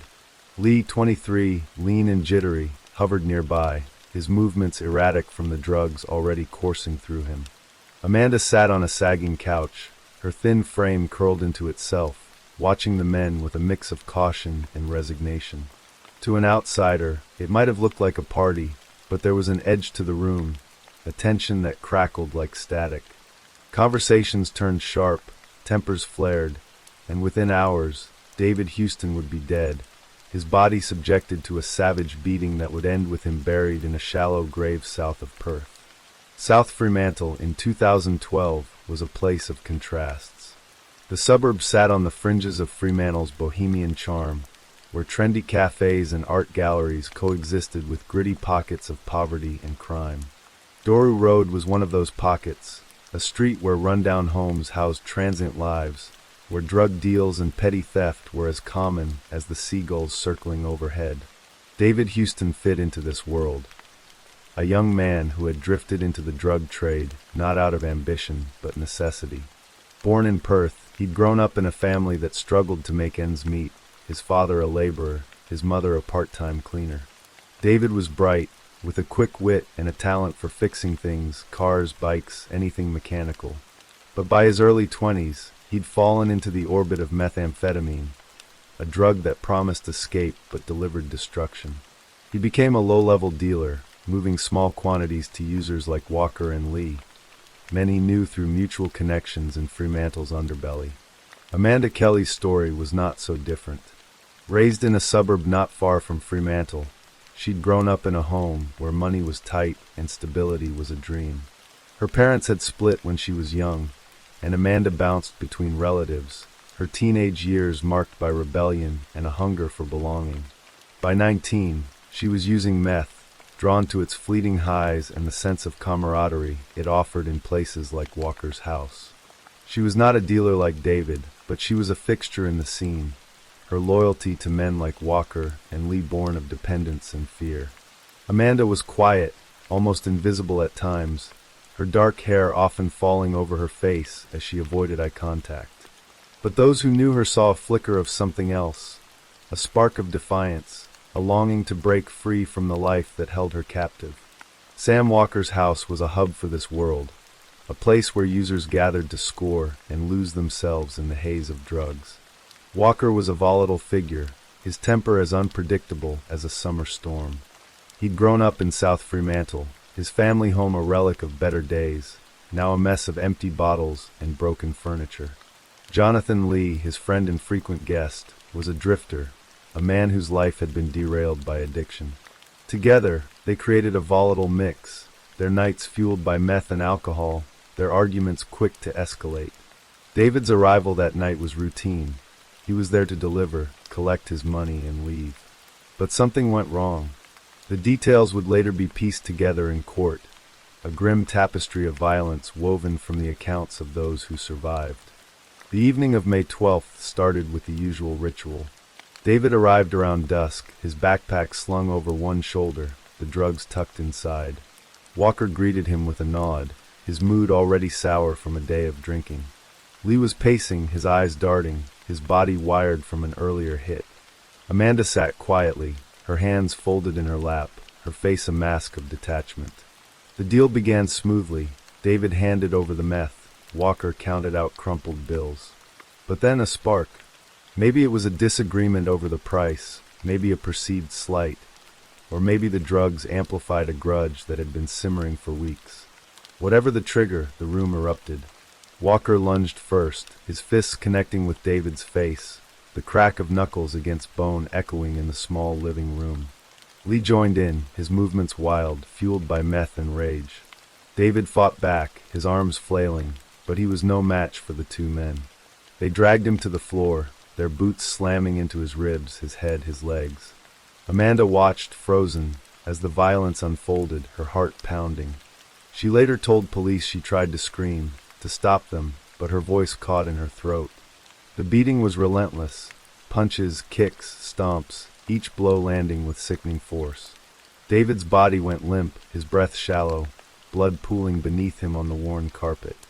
When it was over, the room was silent except for the ragged breathing of Walker and Lee. David was dead, his body battered beyond recognition. Amanda, trembling, stared at the scene, her mind racing. She hadn't touched him, hadn't thrown a punch, but she was there, complicit in her silence. Walker, his hands bloodied, barked orders. They needed to get rid of the body, to cover their tracks. Lee, still jittery, nodded, his eyes wild with panic. Amanda, caught in their orbit, followed their lead, her fear outweighing her instinct to run. They wrapped David's body in a tarp, loaded it into the back of Walker's car, and drove south, toward the coastal town of Bunbury, 175 kilometers away. The drive was a blur of darkness and dread. The car's headlights cut through the night, illuminating the empty highway as they sped toward a secluded spot near the Lesquinault estuary. Amanda sat in the back, her knees pulled to her chest, staring out the window at the passing trees. Walker and Lee were silent, their faces set in grim determination. When they reached the spot, a patch of scrubland hidden from the road, they dug a shallow grave, their shovels biting into the sandy soil. David's body was dumped inside, and Walker poured acid, lime, and concrete over it, a crude attempt to erase their crime. Amanda stood back, her hands shaking, her mind screaming at her to flee, but she stayed, bound by fear and the weight of what she'd witnessed. They returned to Fremantle in the early hours, the car heavy with the stench of chemicals and guilt. Walker and Lee went back to the house, cleaning the blood from the carpet, scrubbing the walls, disposing of David's backpack. Amanda helped, her movements mechanical, her thoughts a fog of terror and disbelief. She didn't speak, didn't ask questions. She just did what she was told, her survival instinct overriding everything else. Days passed, and life on Doru Road resumed its chaotic rhythm. But David's absence didn't go unnoticed. His family, worried when he didn't return their calls, contacted the police.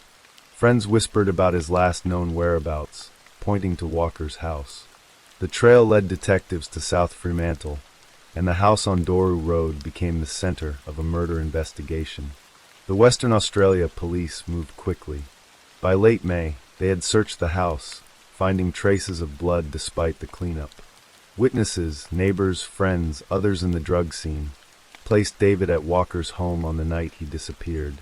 The investigation led to Bunbury, where a tip from a local led police to the makeshift grave. The discovery of David's body, partially decomposed and bearing the marks of a brutal assault, confirmed the worst. Forensic pathologists detailed a litany of injuries: a fractured skull, broken ribs, internal bleeding. The cause of death was blunt force trauma, the result of a sustained and savage beating. The acid and lime had failed to destroy the evidence, and DNA linked the body to David Houston. Walker and Lee were arrested first, their stories unraveling under questioning. They admitted to the killing, each pointing fingers at the other, claiming the drugs had clouded their judgment. Amanda was picked up soon after, her name surfacing in their confessions. She was held at Bandyup Women's Prison, her thin frame dwarfed by the orange jumpsuit, her eyes hollow as she faced the reality of her role. The police interviews were grueling, hours of questions, accusations, tears. Amanda admitted to being present, to helping dispose of the body, but insisted she hadn't touched David. "I was scared," she told detectives, her voice barely above a whisper. "I didn't know what to do." The case moved to the Supreme Court of Western Australia, where the trials of Walker, Lee, and Kelly would unfold. Walker and Lee pleaded guilty to murder early in the process, their confessions painting a grim picture of a drug-fueled frenzy. Their hearings were swift, their sentences heavy. Supreme Court Justice Eric Heenan, presiding over the case, called the murder a terrible crime, committed in the throes of an orgy of drug abuse. He sentenced Walker and Lee to life imprisonment, with minimum terms of 20 years, their roles as the primary aggressors undisputed. Amanda's case was more complex. She hadn't struck David, hadn't planned the attack, but her presence and her actions afterward, helping to clean, to dispose of the body, made her complicit. On January 30th, 2013, she appeared via video link from Bandyup, her face pale, her voice steady as she pleaded guilty to murder. The courtroom was a stark contrast to the chaos of Doru Road. The Supreme Court in Perth, with its polished wood benches and high ceilings, was a place of order, of consequences.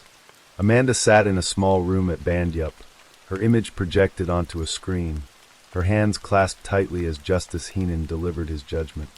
The prosecution argued that Amanda's involvement, while not physical, was critical. She had chosen to stay, to help cover up the crime, to protect Walker and Lee. Her defense countered that she was a victim of circumstance, a young woman trapped in a world of addiction and fear, her actions driven by survival rather than intent. Justice Heenan listened, his face impassive, before delivering his verdict. Amanda was sentenced to life imprisonment, with a non-parole period of 17 years, a reflection of her lesser role, but a stark acknowledgement of her complicity. The sentence hit Amanda like a physical blow. She was 20, barely an adult, and now faced decades behind bars. Her family, a small group of relatives who had drifted in and out of her life, sat in the gallery, their faces etched with grief. David's family was there too, his mother weeping silently as she clutched a photo of her son. The courtroom was heavy with the weight of loss, David's life, Amanda's future, the ripple effects of a single night's violence. Outside, the media descended, their headlines stark: drug-fueled murder shocks Perth, trio jailed for brutal killing. Life in Bandyup was a world of concrete and routine. Amanda, now inmate number 123456, adjusted to the rhythm of prison, early mornings, shared cells, the constant hum of voices. She kept to herself, her quiet demeanor a shield against the chaos of incarceration. She thought of David, of the night that changed everything, of the choices she didn't make. In her cell, she wrote letters she never sent, apologies to David's family, to her own, to the girl she used to be. The years stretched ahead, a long road of atonement for a crime she didn't commit but couldn't escape. David's family struggled to move forward. His mother, Linda, spoke to the West Australian a year after the trial, her voice raw with pain. "He was my boy," she said. "He had his troubles, but he didn't deserve this." They held a memorial at South Beach, scattering flowers into the ocean, a quiet tribute to a life cut short. The community of South Fremantle grappled with the fallout, their quiet suburb forever marked by the crime. Walker's house on Doru Road was sold, its new owners unaware of the blood that had stained its floors. The drug scene persisted, a shadow that refused to lift, but David's death became a cautionary tale, a stark reminder of the cost of addiction. The case of Amanda Jane Kelly and the murder of David Houston faded from the headlines, but its echoes lingered. For Amanda, prison was both punishment and a chance to rebuild. She enrolled in education programs, learning to read and write better than she ever had. She spoke to counselors, piecing together the choices that led her to that night. For David's family, the pain was a constant companion, softened only by memories of his smile, his laugh. The courts had delivered justice, but it was a hollow victory, a bandage on a wound that would never fully heal. The ocean still rolled into South Fremantle, its waves a steady rhythm against the shore. The house on Doru Road stood quiet, its secrets buried with David. Amanda, Walker, and Lee carried their guilt in different ways, their lives forever altered by a single night in May. The murder of David Houston was a tragedy of lost potential, of lives consumed by the chaos of drugs, and a stark reminder of the human cost of choices made in desperation.